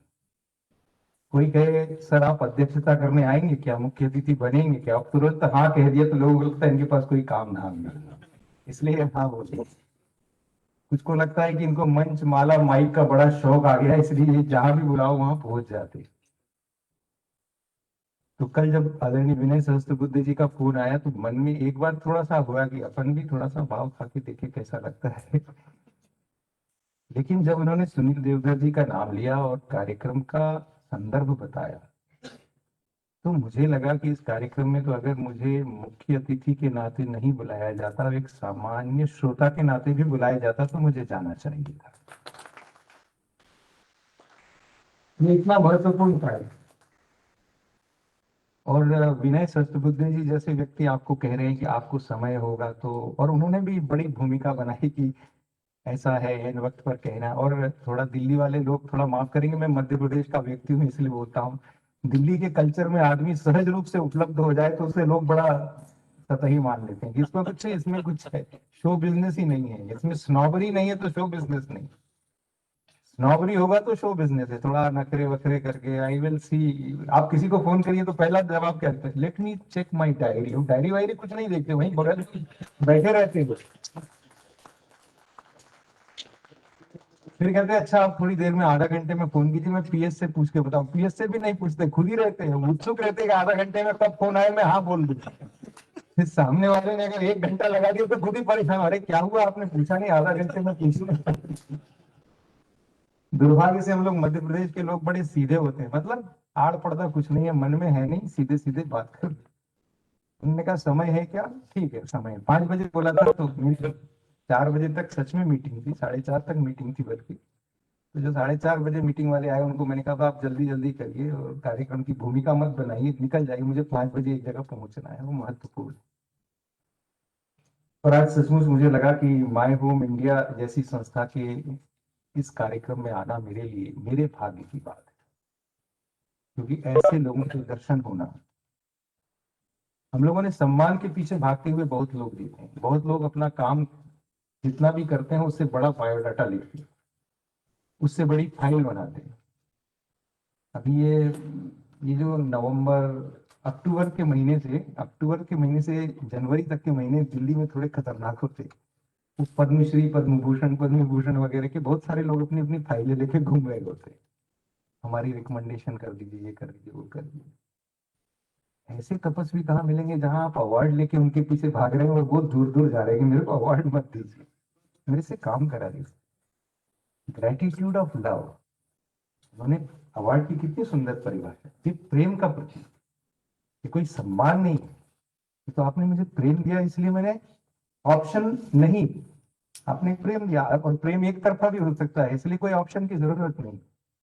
आप प्रेम कर रहे हैं, आपने उनको अवार्ड दिया। तो ऐसे त्यागी तपस्वी लोगों का दर्शन हो जाना, उनका सानिध्य मिलना, ये मेरे लिए बहुत सौभाग्य की बात है। और मैं समझता हूं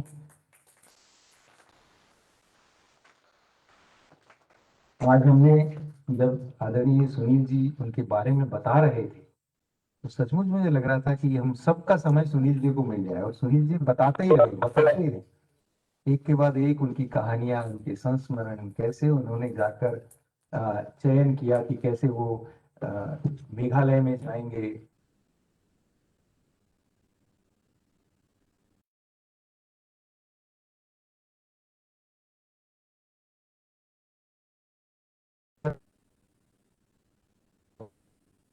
को जाने, फालतू में स्विट्जरलैंड और इसकी बात करते हैं, इससे सुंदर जगह पूरे विश्व में कहीं नहीं, इतनी सुंदर, इतना सुंदर प्रांत है मेघालय। और अलग अलग जनजातियों की अलग अलग संस्कृति और अलग अलग विशेषता, चाहे वो खासी हो, चाहे गारो हो, चाहे जयंतिया हो, अपनी अलग अलग विशेषता, अपना वैशिष्ट, अपनी संस्कृति को संजोते हुए पूरे राज्य में वो किस तरह से एक सुंदरता का संचार करते हैं, देखने योग्य। और वहां पे जयंतिया में जाकर, किसी दूरस्थ गांव में जाकर अपना जीवन बिताना। अभी जब ये आप लोग आपस में बात कर रहे थे, मैं समझ नहीं पा रहा था आप लोग जिस भाषा में बात कर रहे थे, फिर सुनील जी ने समझाया कि ये हम जयंतिया लोगों की जो भाषा है उसमें बात कर रहे हैं, पनार भाषा। मैं समझ नहीं पा रहा।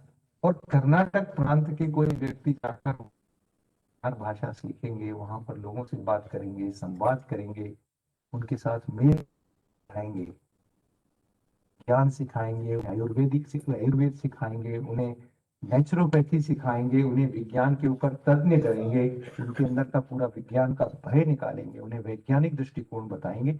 इसने कल्पना की थी, और एंथ्रोपोलॉजी जैसा विषय सीखने के बाद जिन्हें प्राध्यापक बनने का पूरा सौभाग्य प्राप्त हो, या जिन्हें आज तो वाइस चांसलर निश्चित तौर पर होते ही, पर मैं चूंकि एक विश्वविद्यालय का 10 वर्ष तक वाइस चांसलर रहा हूँ, इसलिए कह सकता हूँ पति भी आ जाए तो वो साधना नहीं कर सकते जो अगले पढ़ाई। मैंने 10 साल एक विश्वविद्यालय का कुल रहा हूँ, तो इसलिए न पद की लालसा, न सम्मान की लालसा, न कीर्ति की लालसा, न यश की लालसा, और सिर्फ निस्वार्थ भाव से काम किए जाना। और काम भी करना तो ऐसा करना कि शिष्य तैयार करना तो देवधर जी जैसा तैयार, ये भी जरूरी है। किसी को ज्ञान देना, किसी को शिक्षा देना, किसी को प्रेरणा देना, तो कैसे चुन के देना। इसको मालूम है कि गर्भस्थ अभिमन्यु भी हो तो उसे चक्रव्यूह भेदने का तो ज्ञान हो ही जाता है, और सुनील देवधर जी जैसा अभिमन्यु हो तो किसी को क्या कहने की बात है। और इसलिए उसको प्रेरणा देना कि माय होम इंडिया जैसा कोई संगठन बने जो उत्तर पूर्व के राज्य को भारत के सभी राज्यों के साथ कहीं न कहीं बंधुता, सहोदरत्व, भातृत्व, समरसता का भाव सिखाए। मुझे पता नहीं आप में से कितने लोगों को यह अनुभव हुआ है। मुझे उत्तर पूर्व के कई राज्यों में जाने का अनुभव हुआ और उत्तर पूर्व के कई विद्यार्थियों के सम्मेलन को संबोधित करने का अनुभव हुआ। और कई बार मुझे एक शब्द बहुत खटकता है जो उत्तर पूर्व के कई विद्यार्थी इस्तेमाल करते हैं, मेनलैंड इंडिया। पता नहीं आपने कितनी बार सुना है कि नहीं। आप कहते हैं मेनलैंड इंडिया। मैंने उनसे एक बार कहा कि अगर आप अखंड भारत का नक्शा देखो, आज के भारत का नहीं, अखंड भारत का नक्शा देखो जो इधर अफगानिस्तान से साउथ ईस्ट एशिया तक फैला हो, तो उस इंडिया का केंद्र बिंदु क्या बनेगा। तो आप देखेंगे उस इंडिया का केंद्र बिंदु बनता है नॉर्थ ईस्ट। तो वो मेनलैंड इंडिया वो है, भारत का हृदय उत्तर, अखंड भारत का हृदय नॉर्थ ईस्ट है। और जब तक हम भारत को उस सांस्कृतिक दृष्टिकोण से नहीं देखते, और मैं तो बार बार कहता हूं कि भारत को सिर्फ एक राजनीतिक इकाई मान लेना, या सिर्फ एक भौगोलिक इकाई मान लेना, एक ज्योग्राफिकल एंटिटी मान लेना, या एक पॉलिटिकल एंटिटी मान लेना, एक बहुत बड़ी गलती। भारत एक बहुत बड़ा सांस्कृतिक राष्ट्र है। India is a cultural entity, और जो कल्चरल एंटिटी है उसका जो विस्तार है वो इस भारत के नक्शे में समाने वाला विस्तार नहीं है, उससे बाहर कहीं तो भी जाकर विस्तार है। और अगर हम उस कल्चरल एंटिटी की बात करते हैं तो उस कल्चरल एंटिटी के बीच में जो हृदय प्रदेश बनता है वो ये नॉर्थ ईस्ट का क्षेत्र है। इसलिए मैं बार बार नॉर्थ ईस्ट के बच्चों से कहता हूं कि कभी ये मेनलैंड इंडिया की बात मत करो। You are the mainland India. Bharat की जो सांस्कृतिक राजधानी है वो उत्तर पूर्व में बसती है। और दुर्भाग्य हुआ कि ये बात हम में से ही सब लोगों ने कभी उत्तर पूर्व के हमारे बच्चों को, विद्यार्थियों को समझाई नहीं। 7 सिस्टर्स सबको मालूम है, अभी 8 सिस्टर्स की बात करते हैं, सबको मालूम है, पर किस राज्य की क्या राजधानी है ये भी हमारे बहुत सारे बच्चों को नहीं मालूम। मिजोरम और नागालैंड, नागालैंड और मणिपुर, इसमें क्या फर्क है ये भी लोगों को मालूम नहीं। मेघालय और असम के बीच में क्या संबंध है ये भी लोगों को मालूम नहीं, और हम कभी प्रयास भी नहीं करते। हमें से बहुत लोग जो सैलानी आते हैं ये देखने की बात करते हैं, बहुत इंपॉर्टेंट टूरिस्ट डेस्टिनेशन ये बात करते हैं। हम वहाँ के जनजीवन को जानने की बात नहीं करते, हम वहाँ की परंपराओं को जानने की बात नहीं करते, हम वहाँ की संस्कृति, हम वहाँ की रीति रिवाजों को जानने की बात नहीं करते। अभी कुणाली जी बता रहे थे, उन्होंने IGNCA के लिए एक रिसर्च प्रोजेक्ट किया था, ऐसे समाज जो मातृसत्तात्मक है, नॉर्थ ईस्ट इंडिया और north west India, south west India, north east India और साउथ वेस्ट इंडिया, जो खासी पूरा जो समाज है एक तरह से मातृसत्तात्मक। माँ के नाम से वंश चलता है, माँ के नाम से प्रॉपर्टी होती है, सबसे छोटी लड़की को परिवार को आगे चलाने का अधिकार मिलता है। कितने घरों में होता है, वहां लड़का शादी करके लड़की के घर चला जाता है। कैसी परंपराएं, ये एक अद्भुत परंपराओं का जीवन है। उसको देखने समझने की आवश्यकता है, उन परंपराओं के मर्म में जाने की आवश्यकता है कि उसके पीछे कौन सा दृष्टिकोण, कौन सा दृष्टांत रहा होगा। और क्या हम उससे कुछ सीख सकते हैं जिससे हमारा अपना जीवन यहाँ पर सुधर जाए, जिससे हमारे हमारे जीवन में यहाँ कहीं परिष्कार आ जाए, कहीं कोई सुधार आ जाए? इस दृष्टि से देखने की आवश्यकता है। ये सब बातें जब हम जाते हैं उत्तर पूर्व में, तो इन सबको देखना, समझना, जानना ये बहुत आवश्यक है। माय होम इंडिया एक तरह से यही प्रकल्प कर रहा है कि हम कौन कौन सी अच्छी चीजें हैं जो एक दूसरे के साथ साझा कर सकते हैं, कौन कौन सी अच्छी परंपराएं हैं जो एक दूसरे के साथ बांट सकते हैं, कैसे हमारे और आपके बीच में एक एकाकार, एक रूपता, एक एकता का रिश्ता बने। और इस दृष्टि से प्रयास करने की बहुत अधिक आवश्यकता है। जिस संस्थान में मैं काम कर रहा हूं पिछले 4 वर्षों से, 5 वर्षों से, मेरा लगातार ये प्रयास है। हमारा एक उत्तर पूर्व में केंद्र है गुवाहाटी में।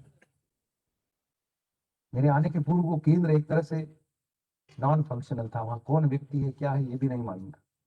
हमने प्रयास करके उस केंद्र को फुल फ्लेजेड केंद्र के रूप में बनाया। उसके बाद हमने कुछ और प्रयोग किए। जैसा एक प्रयोग है कि हम उत्तर पूर्व के अलग अलग राज्यों की सारी विशेषताओं को लेकर क्या स्पेशलाइज्ड म्यूजियम डेवलप कर सकते हैं। माननीय मंत्री जी मेघालय में है, वहां डॉन बॉस्को म्यूजियम है जिसका 7 स्टोरी मंजिला है, और वो 7 सिस्टर्स के सारे डिपिक्शंस 7 मंजिला डॉन बॉस्को म्यूजियम में है। लेकिन ये छोटा प्रयास है। अगर आप नॉर्थ ईस्ट की सारी स्टेट बास्केटरी ही देखें तो अपने आप में एक बहुत बड़ा म्यूजियम बन सकता है। आर्मरी देखें तो बहुत बड़ा म्यूजियम बन सकता है। ज्वेलरी देखें तो अपने आप में एक इंडिपेंडेंट म्यूजियम बन सकता है। टेक्सटाइल्स देखें तो अपने आप में इंडिपेंडेंट म्यूजियम बन सकता है। और टेक्सटाइल के संबंध में तो एक बहुत अच्छा मेरा संदर्भ आपको बताना चाहता हूँ। मैं वियना में किसी कॉन्फ्रेंस में गया था और वहां पर मुझे सौभाग्य से एक टेक्सटाइल में काम करने वाले, यूरोपियन टेक्सटाइल में काम करने वाले एक महिला मिल गई और उनसे मैंने कुतूहल पूर्वक पूछा कि यूरोप में टेक्सटाइल की बड़ी वैरायटी होगी, आप बताइए मुझे यूरोप की टेक्सटाइल के बारे में। तो उन्होंने कहा कि you are coming from a blessed land like India. Actually जो वैरायटी सिर्फ आपका नॉर्थ ईस्ट में है उतनी वैरायटी पूरे यूरोप में मिला के नहीं है टेक्सटाइल।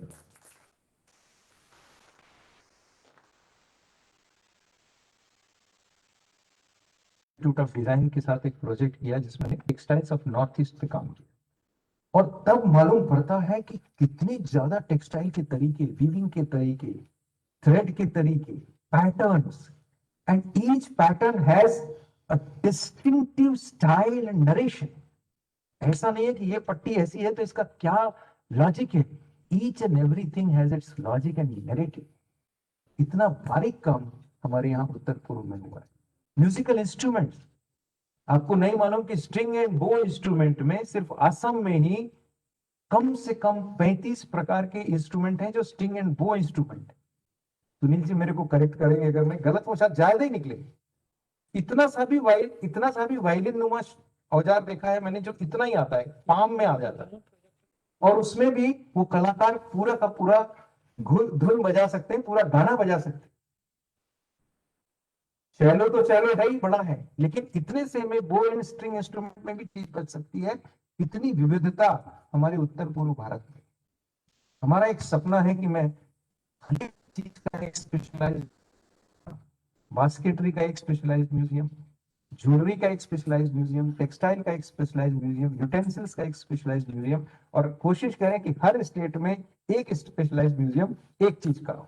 त्रिपुरा में एक चीज का हो, अरुणाचल प्रदेश में एक चीज का हो, मेघालय में एक चीज का हो, असम में एक चीज का हो। ये काम करने हम लोगों ने लोगों को लगाया है, कोशिश है। We are looking for scholars, we are looking for young bright scholars who can devote some time in collecting all these things so that we create a kind of a huge center. एक और बड़ी बात जो चाहते हैं, एक दिल्ली में और कुछ प्रांतों में नॉर्थ ईस्ट से संबंधित इंटरप्रिटेशन सेंटर भी। सब लोगों के लिए जरूरी नहीं होता कि वो जा पाए, तो वो यहां रहकर काम कर सकते। और उसके लिए मैं सुनील जी आग्रह करूंगा, आपने राजनीतिक रसूख का भी इस्तेमाल करिए और माय होम इंडिया के रसूख का भी इस्तेमाल कीजिए। Give us an opportunity to create an interpretation centre here. We have everything available, readymade हमारे पास मटेरियल। मैंने एक छोटा सा प्रयोग किया था और वो प्रयोग आज नहीं है मेरी स्थिति कि मैं आपको दिखा सकूं, तो मैंने आज सुबह से भी कोशिश की थी कि दिखा सकता। मैंने एक कंसेप्ट क्रिएट किया कि ज्वेल्स ऑफ नॉर्थ ईस्ट करके हमने हर एक स्टेट से, 8 स्टेट्स हैं, हर एक स्टेट से 8 लोगों को, ऐसे 8 लोगों को जिनका जनरल क्षेत्र में कंट्रीब्यूशन, उनका लाइफ स्टाइल, एक कॉफी टेबल बुक बनाना। तो 8 मल्टीप्लाइड बाय 8 इज 64। तो ऐसे 64 लोगों के कॉफी टेबल बुक, जिसमें सिक्किम के 8 लोग हैं, अरुणाचल के 8 लोग हैं, मेघालय के 8 लोग हैं, ऐसे 8 लोगों को लें और उनकी 10-10 मिनट की एक फिल्म भी बना। तो अपने आप में वो सारी युवाओं को प्रेरणा देते हैं। कोई एंथ्रोपोलॉजिस्ट है, कोई लिंग्विस्ट है, कोई एनवायरमेंटलिस्ट है, किसी ने अल्टरनेटिव मेडिसिन पर काम किया है। कितना काम कर रहे हैं लोग, और उनका उनका जो काम है वो इंटरनेशनल स्तर का है, वो सबके प्रकाश में आना चाहिए। इस दृष्टि से हम लोग थोड़ा काम कर रहे हैं। तो ये सारी बातों को साथ में लेकर चलना और इन सारी बातों से हम कैसे एक नई सृष्टि का निर्माण कर सकते हैं, इसके बारे में सोचना, ये एक बहुत महत्वपूर्ण बात है। मुझे बहुत खुशी है कि माय होम इंडिया जैसी संस्था इस काम को आगे बढ़ा रही है और 10,000 से भी ज्यादा वॉलंटियर्स हैं जो इस काम में लगे हैं और वो निरंतर काम कर रहे हैं। और सबसे बड़ी बात है कि संगठन कैसे खड़ा करना, ये सुनील जी ने बताया। संगठन वो होता है जो व्यक्ति केंद्रित नहीं होता, जो एक समूह केंद्रित नहीं होता। कई बार संगठन सिर्फ व्यक्ति केंद्रित होते हैं, व्यक्ति हट जाता है तो संगठन अपने आप बैठ जाता है, या एक समूह ने हाथ खींच लिया तो पूरा का पूरा संगठन बैठ जाता है।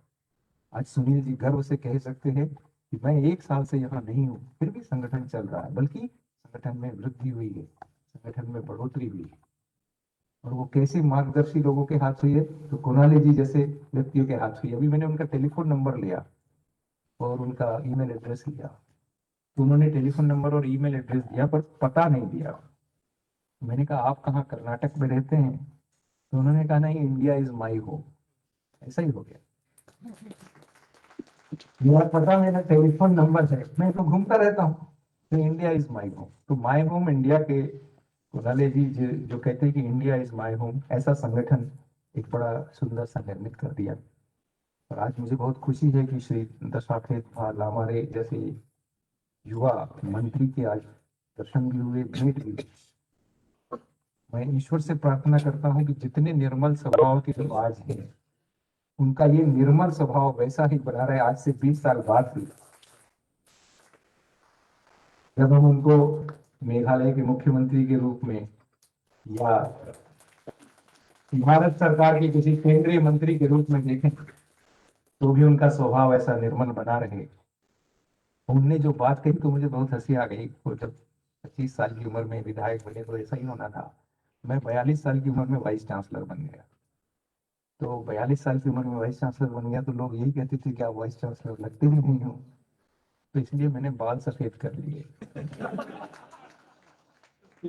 अभी 58 का हो रहा हूँ तो दाढ़ी भी सफेद कर दी। कोई कहे आप इस पद के लायक नहीं हो, इतना बड़े नहीं हुए, तो कुछ ना कुछ करना पड़ता है। पर ईश्वर उनका वजन ठीक से कम कर लेगा, क्योंकि अभी तो उन्होंने अपने आप को स्थापित कर लिया है एज रिनाउंड पॉलिटिशियन। और मुझे बहुत खुशी हुई। मैं दूसरी बात की तरफ ध्यान दिला रहा हूँ, ये विनोद को एक निश्चलता है, एक संस्कार है और एक आदर का भाव है। पद पर जाकर भी व्यक्ति कितना विनम्र हो सकता है, वो हमको लामारे जी से सीखना है। इनकी बात में एक भी बार मंत्री होने का गर्व कहीं झांका नहीं, उनकी बात में अहंकार झांका नहीं, बल्कि सीखने की प्रेरणा, उत्कंठा ये हमेशा बनी रहे। और मित्रों, मैं ये कहना चाहता हूँ कि ये भी विशेषता उत्तर पूर्व भारत की है, जिसे हमें देखना और समझना चाहिए। लेकिन ये आपको तभी देखने को मिलती है जब आप उनके पास निकटता से बैठे और समझे। हवाई दौरे से लगाने से बात नहीं रही। हवाई दौरे लगाने से तो आप सिर्फ पर्यटक की तरह जा सकते हो और कुछ 2-4 जगह घूम के आ सकते हो। अगर आपको सच में उत्तर पूर्व भारत को जानना है, एक एक प्रांत को जानना है, तो हम कोशिश करें कि चलिए हम पूरा नहीं देखेंगे, हम सिर्फ मणिपुर देख लेंगे, हम सिर्फ मिजोरम देख लेंगे, हम सिर्फ नागालैंड देख लेंगे। कोई भी प्रदेश आप जाइए, मेरा सौभाग्य है कि मैं 8 में से 5 राज्य तो जा चुका हूँ, 6वें में अभी 21 तारीख को सिक्किम जा रहा हूँ। जब भी मैं जाता हूँ तो मैं दर्शनीय स्थान कम और जनजीवन के साथ, लोगों के साथ कहीं ना कहीं बात करना, इंटरेक्ट करना ज्यादा पसंद करता हूँ। तो इस दृष्टि से मुझे लगता है कि आप सब लोग आज जो इस सभागार में हैं, ये मानना चाहिए कि आज हमने एक आधुनिक,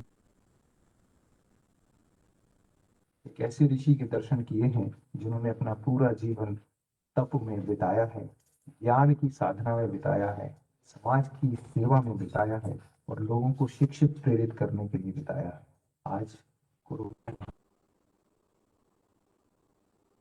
हम सोशल डिस्टेंसिंग, हम लोग सोशल डिस्टेंसिंग बोलते नहीं, हम लोग फिजिकल डिस्टेंसिंग बोलते हैं, क्योंकि सोशल डिस्टेंसिंग तो भारत में हो नहीं सकता, क्योंकि हमारे मन तो मिले ही हुए हैं ना, इसलिए वो सोशल डिस्टेंसिंग नहीं है। पर फिजिकल डिस्टेंसिंग के नॉर्म का पालन करते हुए हम आज इस कार्यक्रम में यहाँ हैं। और मुझे निश्चित तौर पर लगता है कि हम सब आज अपने साथ बहुत कुछ ऐसा लेके जा रहे हैं जो जीवन भर हमें ज्ञान भी देता रहेगा और प्रेरणा भी देता रहेगा।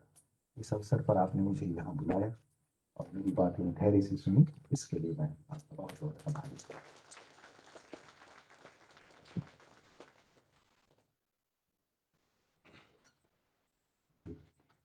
धन्यवाद डॉक्टर जोशी, आपने इतना सांदर्भिक और इतना विचारोत्तेजक हमें संबोधन दिया। कार्यक्रम की समाप्ति पे मैं सभी से अनुरोध करूंगा कि नेशनल एंथम के लिए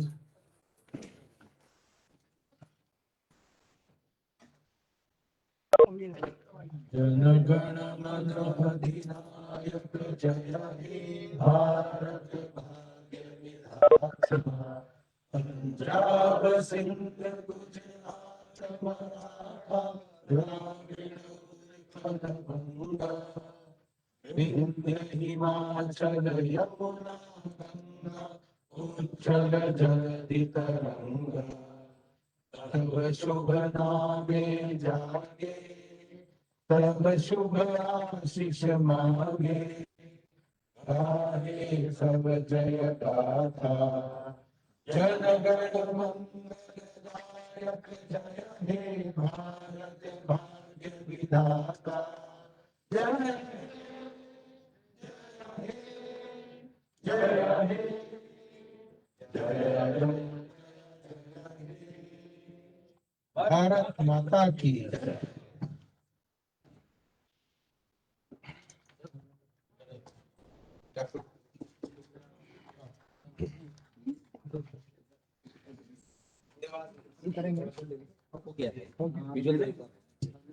एक minute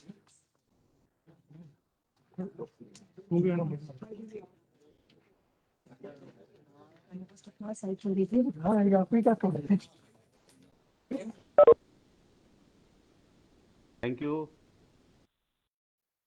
Vinay Pande ji, thank you, धन्यवाद।